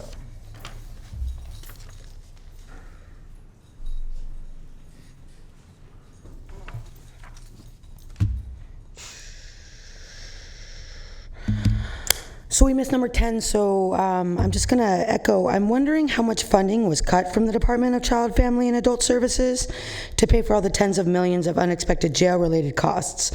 Why are we neglecting families in crisis to expand a jail that doesn't work, makes people sicker, and actually destroys families? I'm going to tie in the Rio Consumnes Correctional Center fire alarm contract, and I'm going to ask why we're taking litigation funds intended to teach kids in neighborhoods about tobacco and its possible harms. I sit here and listen to your community tell you that the prison system was not what saved lives, but instead access to community services is actually what was needed. So again, my question is, how many public dollars are we willing to continue to waste on our dysfunctional incarceration system and homeless sweeps instead of services?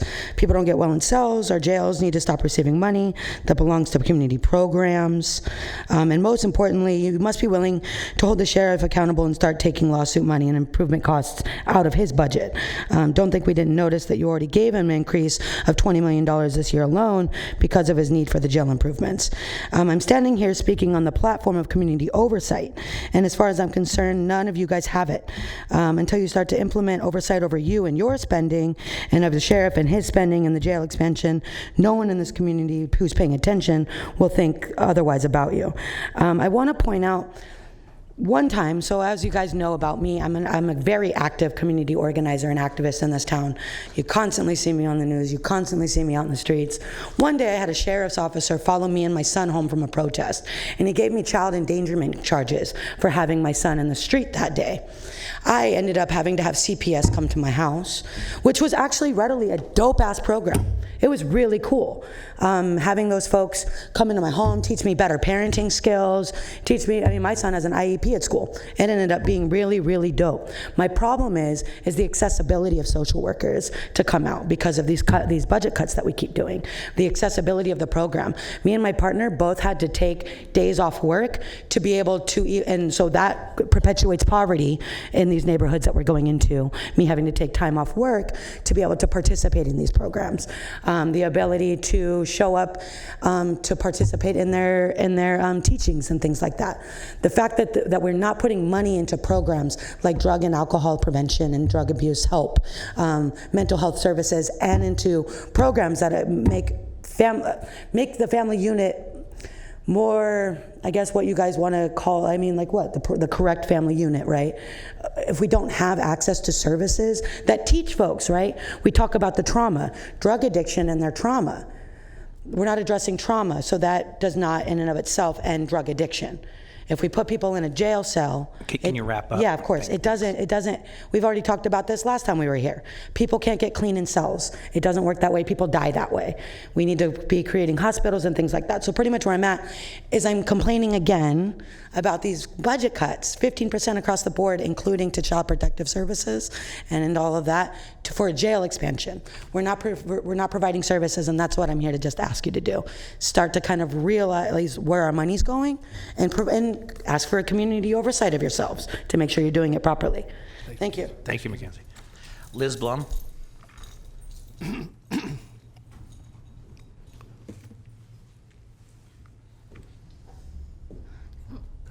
Good morning, supervisors. Morning. First, I just want to mention that I did, as a child, deal with CPS. So I know firsthand that this is a community-based issue and that criminalizing parents is not the answer. I also just want to bring attention to the speakers from item 45, and that they're the reasons why services actually work in Sacramento County, and why we need to prioritize them in the budget. So this year's budget shows that the board cares more about jails that do not work, do not solve problems like we have been discussing in this meeting today, and that instead of focusing on evidence-based interventions that actually save kids' lives. When you defund programs like CPS, children lose their lives, as we saw today. I mean, this is a really serious issue, and that's why I'm here again. So your constituents deserve to know how much funding was cut from the Department of Child, Family, and Adult Services to pay for the tens of millions of jail cuts. Our children, teens, families, and communities deserve better. They deserve the option of being tobacco-free, addiction-free, lung cancer-free, which is why we are confused why the $1.6 million in tobacco litigation was diverted from those services. We see viable solutions to this irresponsible spending of our county's dollars. We are asking you to rethink and reduce the population of pretrial detention and low-level misdemeanors, detainees with mental health issues, and the homeless population held in the jails. We're asking you to invest in evidence-based community mental health drug treatment programs, like we heard in item 45, which also directly correlate to a decrease in CPS interventions. We're asking you to reinvest in communities and allow neighborhoods to heal and prosper. I'll wrap up. Thank you, Liz. Thank you. Oh, one more. You wrap up. Yeah. That's Okay. fine. A responsible decision that prioritizes life-affirming public safety would be to prioritize funding into the proven effective programs like the Black Child Legacy Campaign or the Saving Our Legacy Project, and not the jails. We need to reimagine how we think about public safety in this county. We need you to follow the research and data that maps out real, tangible solutions, sustainable solutions to problems that our county is facing. We have to stop spending the majority of our budget on caging people. Thank you. Thank you, Liz. Flo, do you know if we have the handout, the frequently asked questions back in? Okay, good. Thank you. Thank you very much. Okay. I have no other cards. Are there any questions of the board? Comments? Thank you very much. Okay. Thank you very much. Next item. Item 48, Department of Child, Family, and Adult Services response to the Child Protective Services Oversight Committee 2018 Annual Report.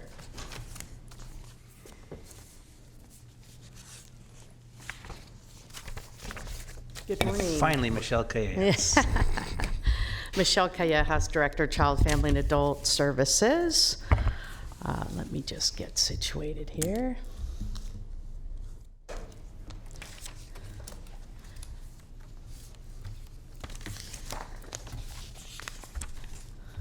All right, so first of all, thank you, Dr. Johnson and Chris for presenting, and also we want to acknowledge the contributions of the Oversight Committee. For the past 23 years, they have made recommendations that have strengthened our policies, systems work, practices, and helped lead to a stronger infrastructure with respect to continuous quality improvement. We also appreciate this year's efforts to understand the overlap between other child, family, and adult serving systems and partners in our community. As they stated, we cannot do our work alone. By the time a child reaches our attention, harm has been done.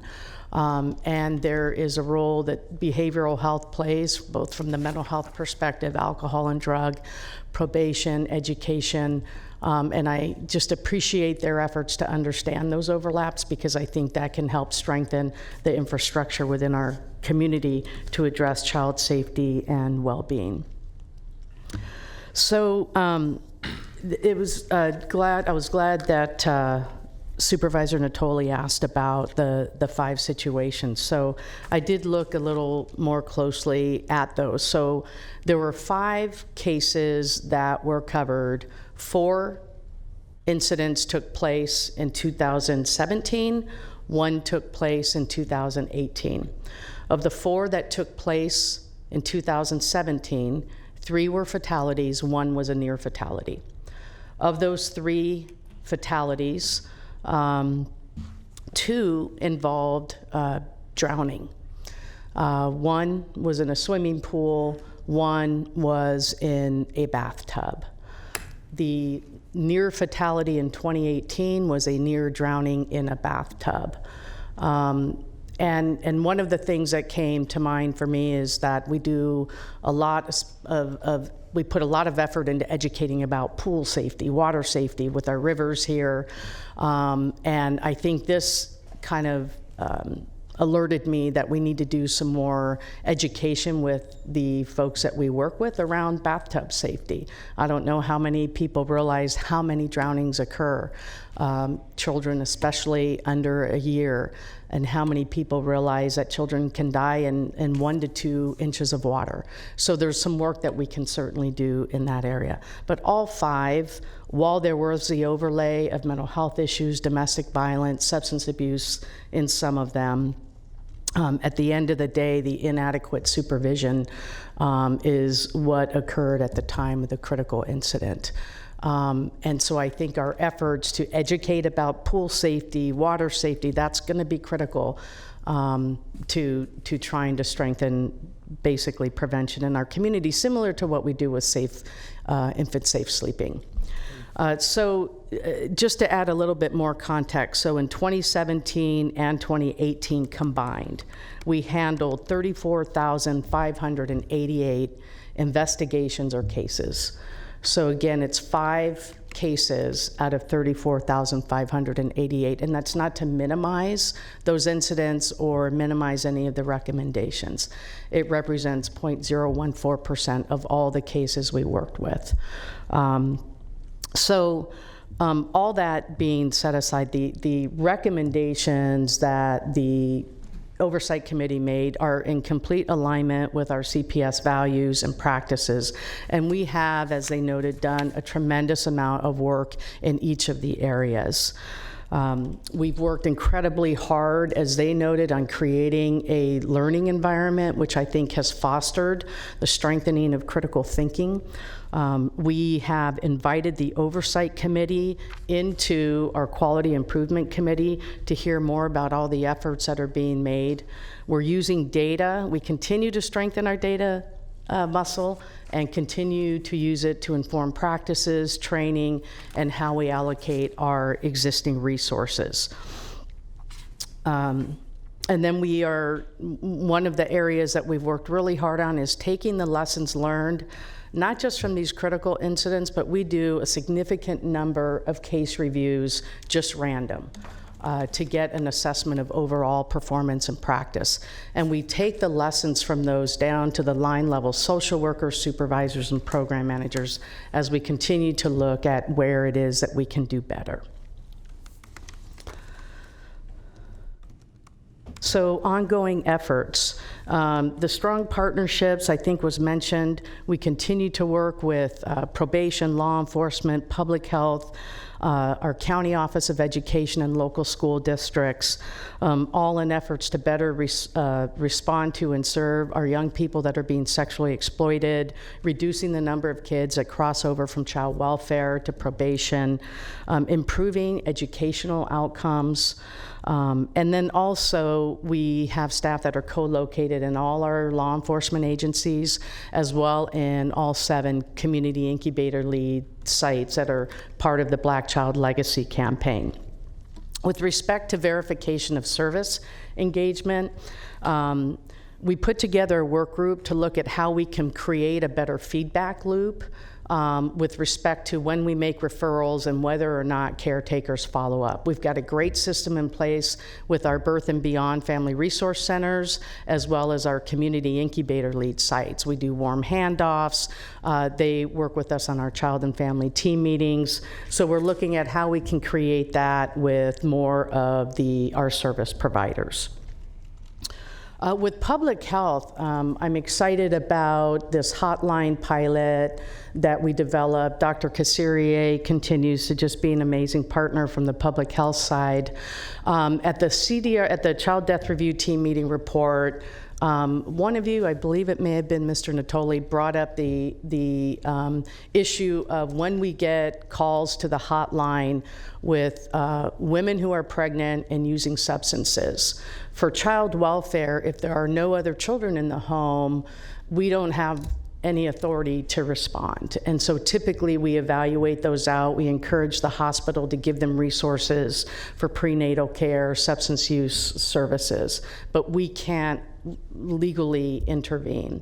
What we are doing now is working with public health. So when we get these types of calls, we would still evaluate out if there are no other children in the home, but we offer them connection to our perinatal substance use line. It's what is it called?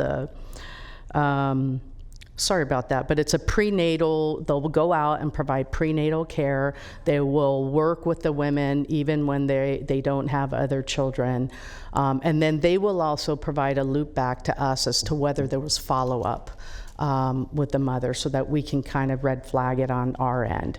But we'll also do a warm connection directly to the baby line in public health so that we don't just give a number and it's easy to not then pick up and call back.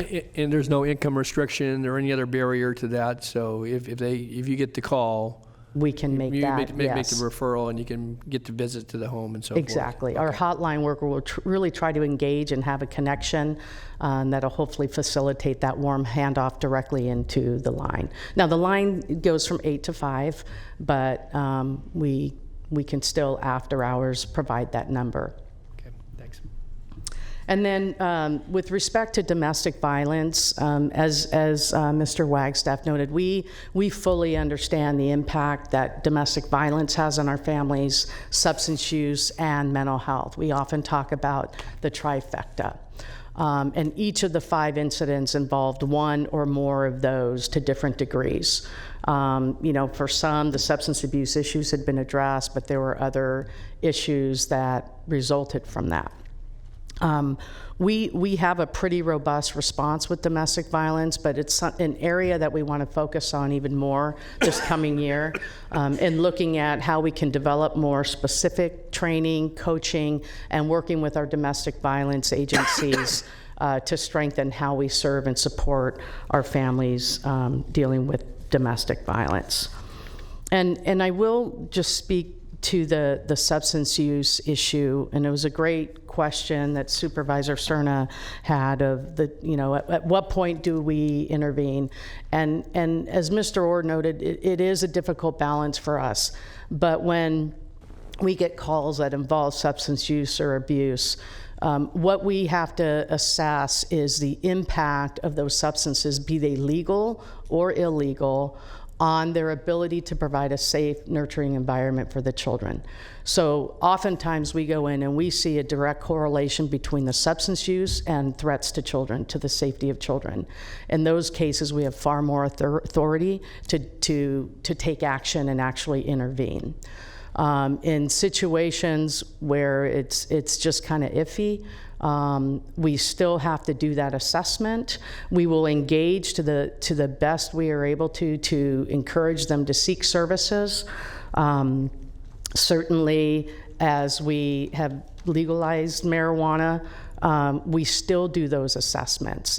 If it's pain, prescription medications, we do those assessments. If we see evidence of methamphetamine pipes, that does raise our level of concern, and we still have to assess the impact of their use on the safety of children in the home. And that is sometimes an ongoing. It's making all our collateral contacts to verify information, asking the parents to test voluntarily. If they don't, that's another red flag, and we keep looking at how high of an intervention level we can take. Supervisor Cerna? Thanks for the explanation. Mm-hmm. Is there a common assessment tool, regardless of what the suspected substance might be that is being abused? It's like with any situation, we assess the impact of the behavior. So they keep asking more and more questions. We have a number of... So there's no survey instrument that you apply or set of questions that are common to each circumstance, right? No, I don't believe so. No, we don't. And that's certainly something that we can look into we have our UC Davis Regional Training Academy. They provide mandatory trainings for all social workers across the state in this area. We can certainly look into, are there tools that can help us dig even deeper?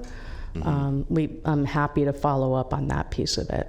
And then what about suspected, not just use, but let's say sales? Does that selling narcotics? If there's a scale out on the table, mm-hmm. I mean, is there a different set of assumptions that our social workers have when they see something like that, which obviously can mean it can mean a lot of different things for the welfare of the child in the house if mm-hmm. sales of narcotics are being conducted mm-hmm. in that household, right? Right. So that would be part of the assessment. Sometimes if there's sales taking place out of the house, there's other activity taking place that could impact the safety mm-hmm. of the children. So that would be part of the assessment. And then if there's illegal behavior, we do cross-report to law enforcement situations. Are social workers legally mandated to do that? Legally mandated to report. Are they legally required No. to report to law enforcement? If we see illegal activity, yes. Including, we would do that cross-report. Including substance abuse, mm-hmm. illegal substance abuse. If we believe they are selling narcotics, yes. But what about use? No, we don't cross-report use. Okay. Yeah.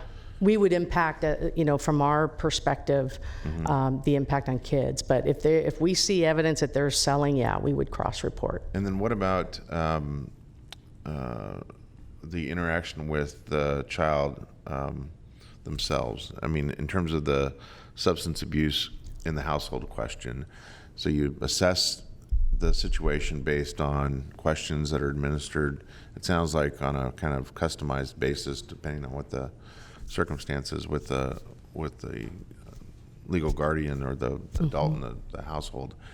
But do you, depending on the age of the child or children, also talk to them and try to assess from their perspective what they witness, what their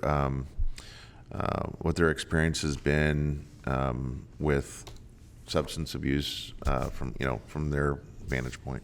Yes, we do. And again, you're right. The age the age impacts their ability to communicate certain things. But one of the tools we use with our safety organized practice is it's a tool called 3 Houses, and the kids can draw out kind of the things that are, what they're worried about. And sometimes things come up through that assessment. So our social workers are really good about trying to engage the kids where they are developmentally, to try to get the best information possible. We also have just strengthened our work on doing prevention child and family team meetings, and oftentimes bringing in other family members. They can offer information about the additional impact of substance use that may not come out in the interviews with the kids or the parents. Is CPS working at all with either or both of our concerted efforts in drug and alcohol with regards to opioid abuse and methamphetamine? We have kind of these task forces that are set up on both of those substances in particular. Is CPS working in conjunction with that effort, just like DHA is doing it because of the connection with homelessness? Yeah, we are part of that task force. And we haven't seen the impact that other child welfare jurisdictions have with respect to opioids, but we are certainly aware that it could manifest more significantly here. But we are part of that task force, and just hearing the discussion, I mentioned to Melissa, we have some mental health clinicians that go out with our ER social workers to do some mental health assessments of the parents when our social workers are like, I just need a little more help here. I can reach out to Dr. Bielenson and see if that might be something we can do with our alcohol and drug counselors. Can they come out real time to be able to help us when we have some concerns that may not be able to get to the issues we're trying to get to? I think that would be wise. Yeah. I think there's just too much anecdotal and clinical data that tell us that, especially methamphetamine, just has an acute effect on not just the welfare of the person that's abusing it, but people in their orbit, right, including their children. So I would love to hear this time next year that we've made some progress in terms of how to make it an even more robust system that includes alcohol and drug, maybe a little bit more so in terms of the assessment tools that are applied, or working in conjunction with our social workers on home visitation, and how best to really hone in on the effects that especially methamphetamine are having on children. Yes, we'll do. Supervisor Frost. When I toured the Family Justice Center, they talked about how they videotaped some of those interviews to minimize the trauma to the family, so that they wouldn't have to go through that process of telling their story over and over. Do you, in your interviews, do you videotape interviews, or do you document them in that way, or do you just document them in writing? Is it escalated further up after their interaction with you? How does that work? Yeah, so we don't interview we don't videotape our investigations. When it gets to the Sexual Assault Forensic Interview Center, which is Special Assault Forensic Exam Center, that's a safe center that's co-located with the Family Justice Center. Typically, that's when we have evidence that there's more abuse, and those social workers there are forensically trained to be able to dig a little bit deeper. And then typically we've got law enforcement also listening in to see if there's certain information that can lead to criminal charges. It's an amazing program if you haven't been out to our safe center. They do some great work there. Much of their work, because of the information they've been able to glean, has led to convictions of folks.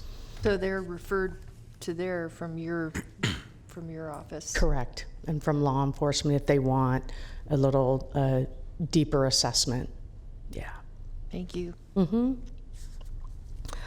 And then real quick on the ongoing efforts, the Oversight Committee mentioned the Sacramento County Prevention Cabinet. Just to give you a little bit of background on that back in January of 2017, County Welfare Directors Association Children's Committee had a presentation on prevention, child abuse prevention. And it led to a discussion amongst all the directors about, we never really talk about child abuse prevention. Our system is more of a response system after child abuse or neglect has occurred or is suspected to have occurred. And we engaged in, a pretty intensive effort to see how we can go further upstream and strengthen efforts within our community to reduce the flow in to child abuse hotlines. So we had a state convening. There's a prevention cabinet at the state level that's working on this. But also every county, or at least about 25 or so counties, have established local prevention committees where they're looking at how do we strengthen the infrastructure within our community, the safety net in our community, to get more, be it mental health services, early childhood intervention services, home visitation, alcohol and drug services out into the community. So there's a group of us that are working on that with the hopes of presenting a plan having a draft plan ready by February, March of next year to prepare for the 3-year renewal of the first 5. They're getting ready to do they'll be doing their 3-year strategic plan, as well as the Mental Health Services Act 3-year strategic plan. So we're trying to have some options in place, also preparing for some federal legislation, the Family First Prevention Services Act. So we're just trying to be a little more proactive so that when funding does become available, we can jump on it quickly with an actual plan. All right, so moving forward, here's some good news. The caseload issue that the Oversight Committee mentioned, and that has been an area of concern for a number of years, actually. So the Child Welfare League of America caseload standards for emergency response is 10 to 12 new investigations a month, 10 being optimal, 12 being no more than 12 should be assigned. And then for permanency, it's 18 to 20. So for emergency response, just backing up a little bit, in 2015, we were averaging 19 new investigations per social worker, which was really, really difficult for our social workers to respond to and do some good social work. Yeah. Describe what you mean by that, as far as 19 per what? Per month. Per month. So okay. New referrals per month, and then because there were so many coming in, they're just trying to attend to fires, and they haven't been able to close them, and then the next month they have 19 more. Okay. Right. So it's that hamster in a wheel kind of thing. So. As this board has supported the addition of new positions, particularly on the front end, we've been able to see a reduction in those caseloads. So in 2015, we had 19. From January through July, we're averaging 13 new investigations per month. So we're getting closer to the 10 to 12. Our social workers are reporting feeling just such relief. They're able to work more intensively with our families. They're able to do better social work, and they're able to spend more time with families. So we're on a good track there, and we'll keep looking at whether we need to allocate more resources, shift what we have.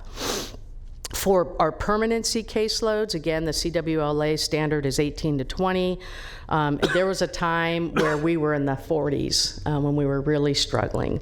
Now the current caseload is about 17. Again, that's average, so some will have more, some will have less, particularly as newer workers, they build up slowly to get to a full caseload. So they're currently at 17, and there are 6 vacancies that we'll be filling, so that will continue, hopefully, to get better. And then I just want to share some successes, and some of this is based on starting in 2014, where we really started looking at what, if any, impact is a Title IV waiver having. And so since 2014, we have seen a reduction of maltreatment by 22%. We have increased the number of kids that are achieving permanency, so either going back to their families, adoption, or guardianship. We had an issue with one of the federal measures for kids in care longer than 2 years. We had a lot of kids in care that were there longer than 2 years. They're referred to as languishing in care. We improved by 110% in that particular area by focusing on intensive family finding. We've been doing permanency case reviews, identifying and addressing the barriers to reunification or to permanency.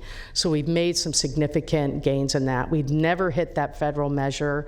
We hit it, and we have maintained and sustained it and improved it over the last, I think, 9 months now. So great work in that area. We've decreased reentries by 13.5%, and we've decreased the number of children in foster care by 30%.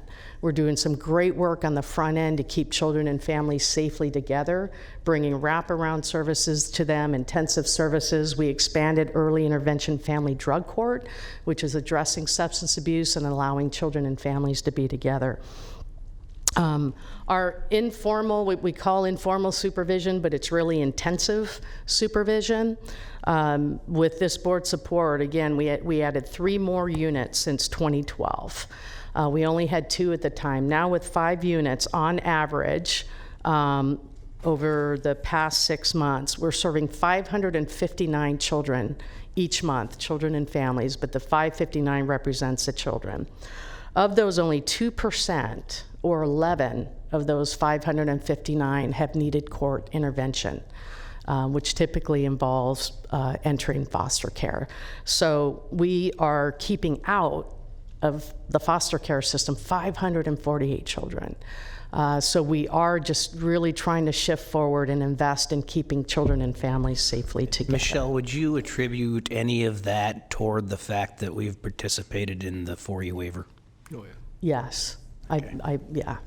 It led to more resources. It strengthened our partnerships with our family resource centers, our birth and beyond sites. We're providing aftercare services. Absolutely. Yeah. So if Congresswoman Matsui and Congressman Vera is watching this, you just got your answer. Yes. Thank you. Mm-hmm. And then just another highlight, you continue to hear about the efforts of a Black Child Legacy campaign. We're working really closely with our community incubator lead sites. I'm really proud of the CPS Cultural Broker Program that was started and the positive feedback we're getting from our families there, and how their perspective of CPS is shifting and seeing us as not just the agency that rips families apart. So we're really happy with that. And then from the housing world, we came to this board back in, I think, early 2017 to get authority to enter into the Bringing Families Home program. Through that project, Bringing Families Home is to provide housing for children and families involved in child welfare. And for some of our families, we don't remove solely because of homelessness. But when parents complete everything, we cannot reunify when there's no home, right? We can't reunify back to homelessness. So since starting that family and working with our partners at DHA and leveraging other housing resources, we've housed 135 families, which I think has also contributed to the reduction of children in foster care. We're able to get them into homes with their families. And then final recognition of practices, we were selected back in March of 2018 to be a peer learning court to other jurisdictions across the United States for our early intervention family drug court and our dependency drug court. This is a partnership we have with behavioral health. And they selected us to serve as a peer county. We presented at a tri-regional convening in Kansas City, Missouri that was attended by several federal agencies, as well as 17 Midwestern and Southern states to learn more about the work that we're doing here in Sacramento. We've also attended conferences and shared our information, and we've hosted site visits with teams from LA, Missouri, Texas, as well as the Department of Social Services. And then last thing, and then I will wrap up, I just want to acknowledge all the staff, social workers on up in Child Protective Services. As I said, they do amazing work each and every day. And we are committed to continually improve what it is we're doing and better serving our community. So open to questions. Supervisor Natoli. I just want to first thank Michelle for her presentation and certainly the responses that were embedded in the report on the item, and for some additional information on the particular cases that helps. And I guess I wanted just to draw focus to that. As we have done, I think, with some of the other factors that relate to infant injury, serious injury, and death, that, again, I don't know what we're doing. Maybe to people say, well, it's a pretty simple thing that people should know about. And I heard that, inadequate supervision is related to the drownings or near drownings. And it would seem to me that, as we've done with SIDS and certainly some of the other risk factors with the Black Child Legacy Campaign and certainly with our family resource centers, that equip certainly social workers, but public health nurses and other providers. And maybe it's time to, again, if that's what we're seeing, again, it's not simply the fact that they're bathing the child, but then, as you say, they step away or whatever. I think information, obviously people need to pay attention to that. So I don't know what it could be, without bringing, again, too much focus to that this morning, for which you're bringing forth in the context of the report. But I would guess I would suggest that maybe an area that obviously, in your review of that, I think, Michelle, certainly along with obviously the oversight committees, that would be helpful. Maybe there's some initiative we could launch. Maybe there's some monies available through a public health initiative. You talked about Dr. Kassiri being a strong partner. And I think that maybe there's an opportunity there to beef up our efforts. And again, sometimes you're never going to know what impact you have, but if we're able to see a trend over time that that becomes a less of a risk factor or result in cases, I would like to see us have some focus on that. Definitely. Also, I just wanted to note too that, and I know Supervisor Kennedy brought some highlight to it on his question about the Title IV-E, but just the fact that, you talk about the 30% reduction, but going back a number of years now, but when we had thousands upon thousands of kids in the foster care system, certainly the impact to the children and to the families, and obviously the costs associated with that. And now I think with the efforts to find permanency, but to also, keep children safe and to be supportive of families in ways that allows them to, whether it's getting housing or access to health services or mental health services, addiction treatment and so forth. All those things enter into it, but I think it really does highlight, I think, what we've done in this county and our communities for the children and families with those federal dollars that have flowed to us. And, I don't think you can understate the importance. It's not the only thing, but it's certainly, that factor, recognizing that those funds are at risk right now, and that could have a severe impact upon the health and welfare of people that are being served, I think, on just the general health and welfare of this community in our county and people in it. So I think anything we can do to continue to highlight that information, so those that are in some position of leadership that could maybe influence those decisions back in Washington, D.C. are well aware of what that means. I think just the foster caseload reduction in of itself is significant. I know there are other factors besides 4E, but again, I think a lot of good news embedded in your report, and certainly we've got areas where we're challenged. But I want to just thank you for your leadership and that of all the folks that work daily to keep children and families safe in this community. Supervisor Natoli, if I could, just very briefly, I just want to assure the board that we're working very hard to, if we don't get an extension of the 4E waiver, to at least get some authorization, some relief, so that we can continue these important efforts. And we mentioned Congressperson Matsui and Congressman Bear. That's just the start of what we're trying to do with other jurisdictions, other states, planning a trip back there. We're working very hard to get some relief there. Bruce, just to that, again, obviously our chair's, leadership role, but, I think it's significant enough, when we face the potential loss of, again, tens of millions of dollars annually, and all that backs up relative to the initiatives and to, I think, better outcomes for children and families, that, if you need to call upon, I would imagine, any member of this board to not only visit here locally, but to go to where we need to go to take the message to them, along with obviously a delegation of folks. And, I don't think it would be a bad idea. I don't know if there's ever going to be any congressional hearings on this, but, we heard powerful testimony this morning from some of the folks on the recovery item. But I mean, there's got to be powerful testimony that, may be related to some of those same factors, but where it's made a difference in the lives of children. And I mean, And I don't know if that moves members in Congress or the White House or anywhere else, but telling those stories. And so I guess I would just say that that's not a tactic as much as it is taking the story to the folks who actually have the ability to make those decisions. And I guess I would just encourage you to think along those lines. If we needed to, put together, a small delegation of folks to go back and actually, cover the cost for a couple of family members to, assuming you could get the audience, it'd be nice to have the national audience and a committee hearing or something like that. But certainly to others who may be in key influence positions on that legislation, I would suggest that might be something we want to consider, and might be a little extraordinary, but I think this is a circumstance where that would be warranted. Thank you. Supervisor Cerna. Thank you. So I appreciate Supervisor Natoli's suggestion, and I know Supervisor Kennedy has been working closely with Bruce and Nav and others on the 40 waiver, as of one of the things that we've talked about is working through NACO as well.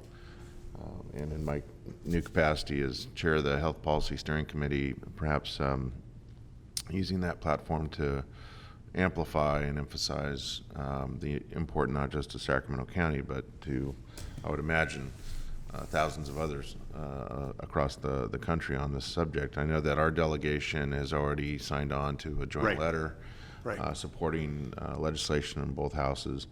I think the idea of having some testimonials, whether in person or perhaps if we can't make that work, perhaps a small video production of folks that have really benefited from the waiver and what it means could be considered, and maybe that's something we could, impress upon those that haven't made up their minds in Congress yet about this, and use that to some effect.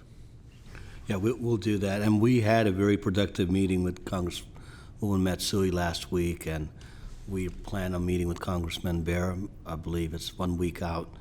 And Bruce and Michelle, they're looking at a trip back to Washington, D.C., engage with NACO and the video, whatever material we have. This is extremely important for us. Yeah, I think our work is really cut out, not with our own delegation. I think they get it. But it's going to be with, again, those that perhaps have not yet decided to prioritize this. Correct. Okay, I have no more questions from the board. I do have a speaker slip. Thank you, Michelle. Sheila Boxley.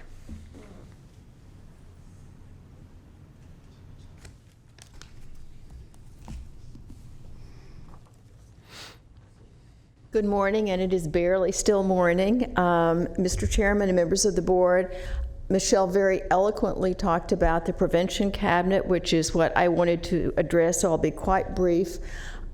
Since I last spoke with you about the Sacramento Prevention Cabinet, the membership has expanded. There are 20 different disciplines that are now engaged in this, so it really is an effort to look systemically at how we can do perhaps some simpler things that will make a difference just through better collaboration, or looking at policies and procedures, as well as looking at the effectiveness of programs. And I have to tell you, is one of the first things that the data told us were those 3 elements that you've been talking about this morning and their impact. But there are also other targets and other issues, including particular populations that aren't being served as much as others.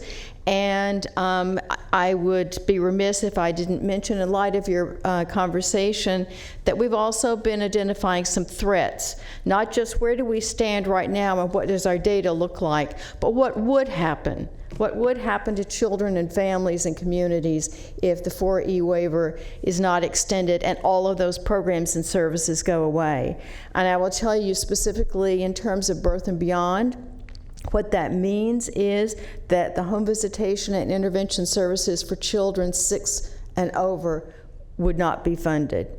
It also means that the domestic violence services, in partnership with the other organizations in our community, would no longer be sitting in the family resource centers and doing home visits. So there's some very concrete examples, and I can assure you that if you want testimonials, there are some very powerful ones, and we'd be happy to help with that.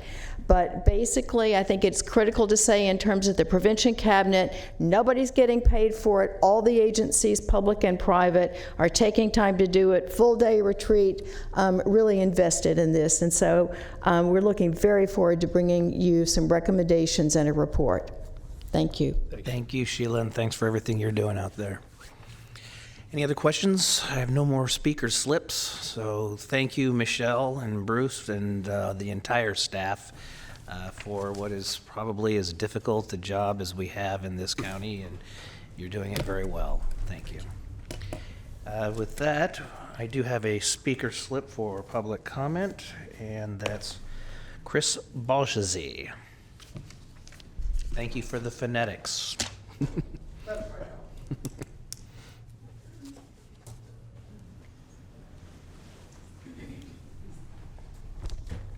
Good afternoon, Board of Supervisors. My name is Chris Balshazy. I'm the field rep for SRU Local 1021, and I'm also the chief negotiator for the Sacramento County Welfare Supervisors unit. And currently I wanted to kind of give you a little snapshot of negotiations from our perspective and maybe fill in some gaps that you may not be aware of. You may be wondering why I don't have the whole theater in purple, because I didn't want to escalate this up. I do have the full support of my 360 some members. It fluctuates depending upon resignations. My chapter president just retired and moved to Texas, so hopefully he'll be replaced. And the other issue that we have is sometimes getting time off. You've got to request vacation time, and that's scrutinized by the program managers, and sometimes they ask them, what are you taking the time off for? They say, well, I want to go to the Board of Supervisors meetings, and they say, no, there's a business need, we can't let you go. Because the supervisors are kind of the glue that holds that department together for DHA and for DC, so that's another issue. However, if things don't go well, you may see in the future a request to be on the agenda and maybe see a little different response. But for now, in my next 30 seconds, I've already wasted my minute and a half because I have a laundry list of things I think you should hear about. But two things. The CPS report for DHA comes before you in November.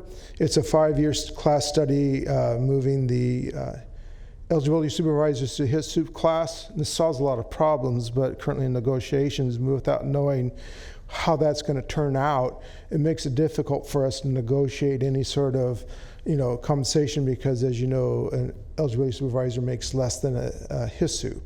So that does create some contentions for us. And also in the last round of bargaining, we did requested a class study for the program specialists because of the nature of the 10% spread. They were kind of left in the dust, and the human services master's degree moved up. What that did was that put them out of the 5% range, and they could no longer move back and forth between a program specialist and a supervisor. That did create some difficulties, and now you have a brain drain, as it were, for program specialists, especially for in the CPS and APS units. The county did recognize that, says, yes, we have an issue. They put something on the table. However, I don't know if it was designed or not designed. We represent all program specialists that are in DHA, and this causes a rift. If we go back to the membership and say, yeah, we're only going to give some extra monies to the program specialists on DC side, the other folks are going to say, wait a second, I'm still the same class. Why shouldn't I be getting the same? So that does create an issue. Hopefully, I want to hit the high points, Chris. Pardon? You might want to hit the high points. I'm trying to. These are all high points. Okay. So at the table, we were told the county wanted the 10% salary spread language. We said, we can negotiate that, but you're going to have to put some money on the table. That never occurred. The comment from Robert Bonner was, we don't think you should be getting something for nothing, was a comment, and that was not well received by our folks because we did give up some pertinent contract language in the last rounds of negotiations. So we don't feel we're giving up, you're getting something for nothing. We did give up things. And on a comparable note, if you look at the management's contract, they do get a 3.4% just because stipend or benefit, whereas our folks don't. and also we've been told management's rights. Can you wrap up, Chris? I'm trying to get there real quick. Yeah. So I think we're trying to deal with equity. This is the short end of it. We're trying to deal with equity issues, looking at differentials. We're trying to look at compaction, because you have a compaction issue that's going to start with your workers, because when wages are going up, which is going to have an impact on the supervisors. We're also looking at fixing some of the retention issues that we have going on in there. So hopefully when we mediate again next week, we have a more positive outcome. If not, then some things, our discussions may change, and hopefully we can come visit you guys soon. Thank you, sir. We need to increase it to 3 or 4 minutes. So. Okay, thanks. You always have access to us. We're working on that. Thank you.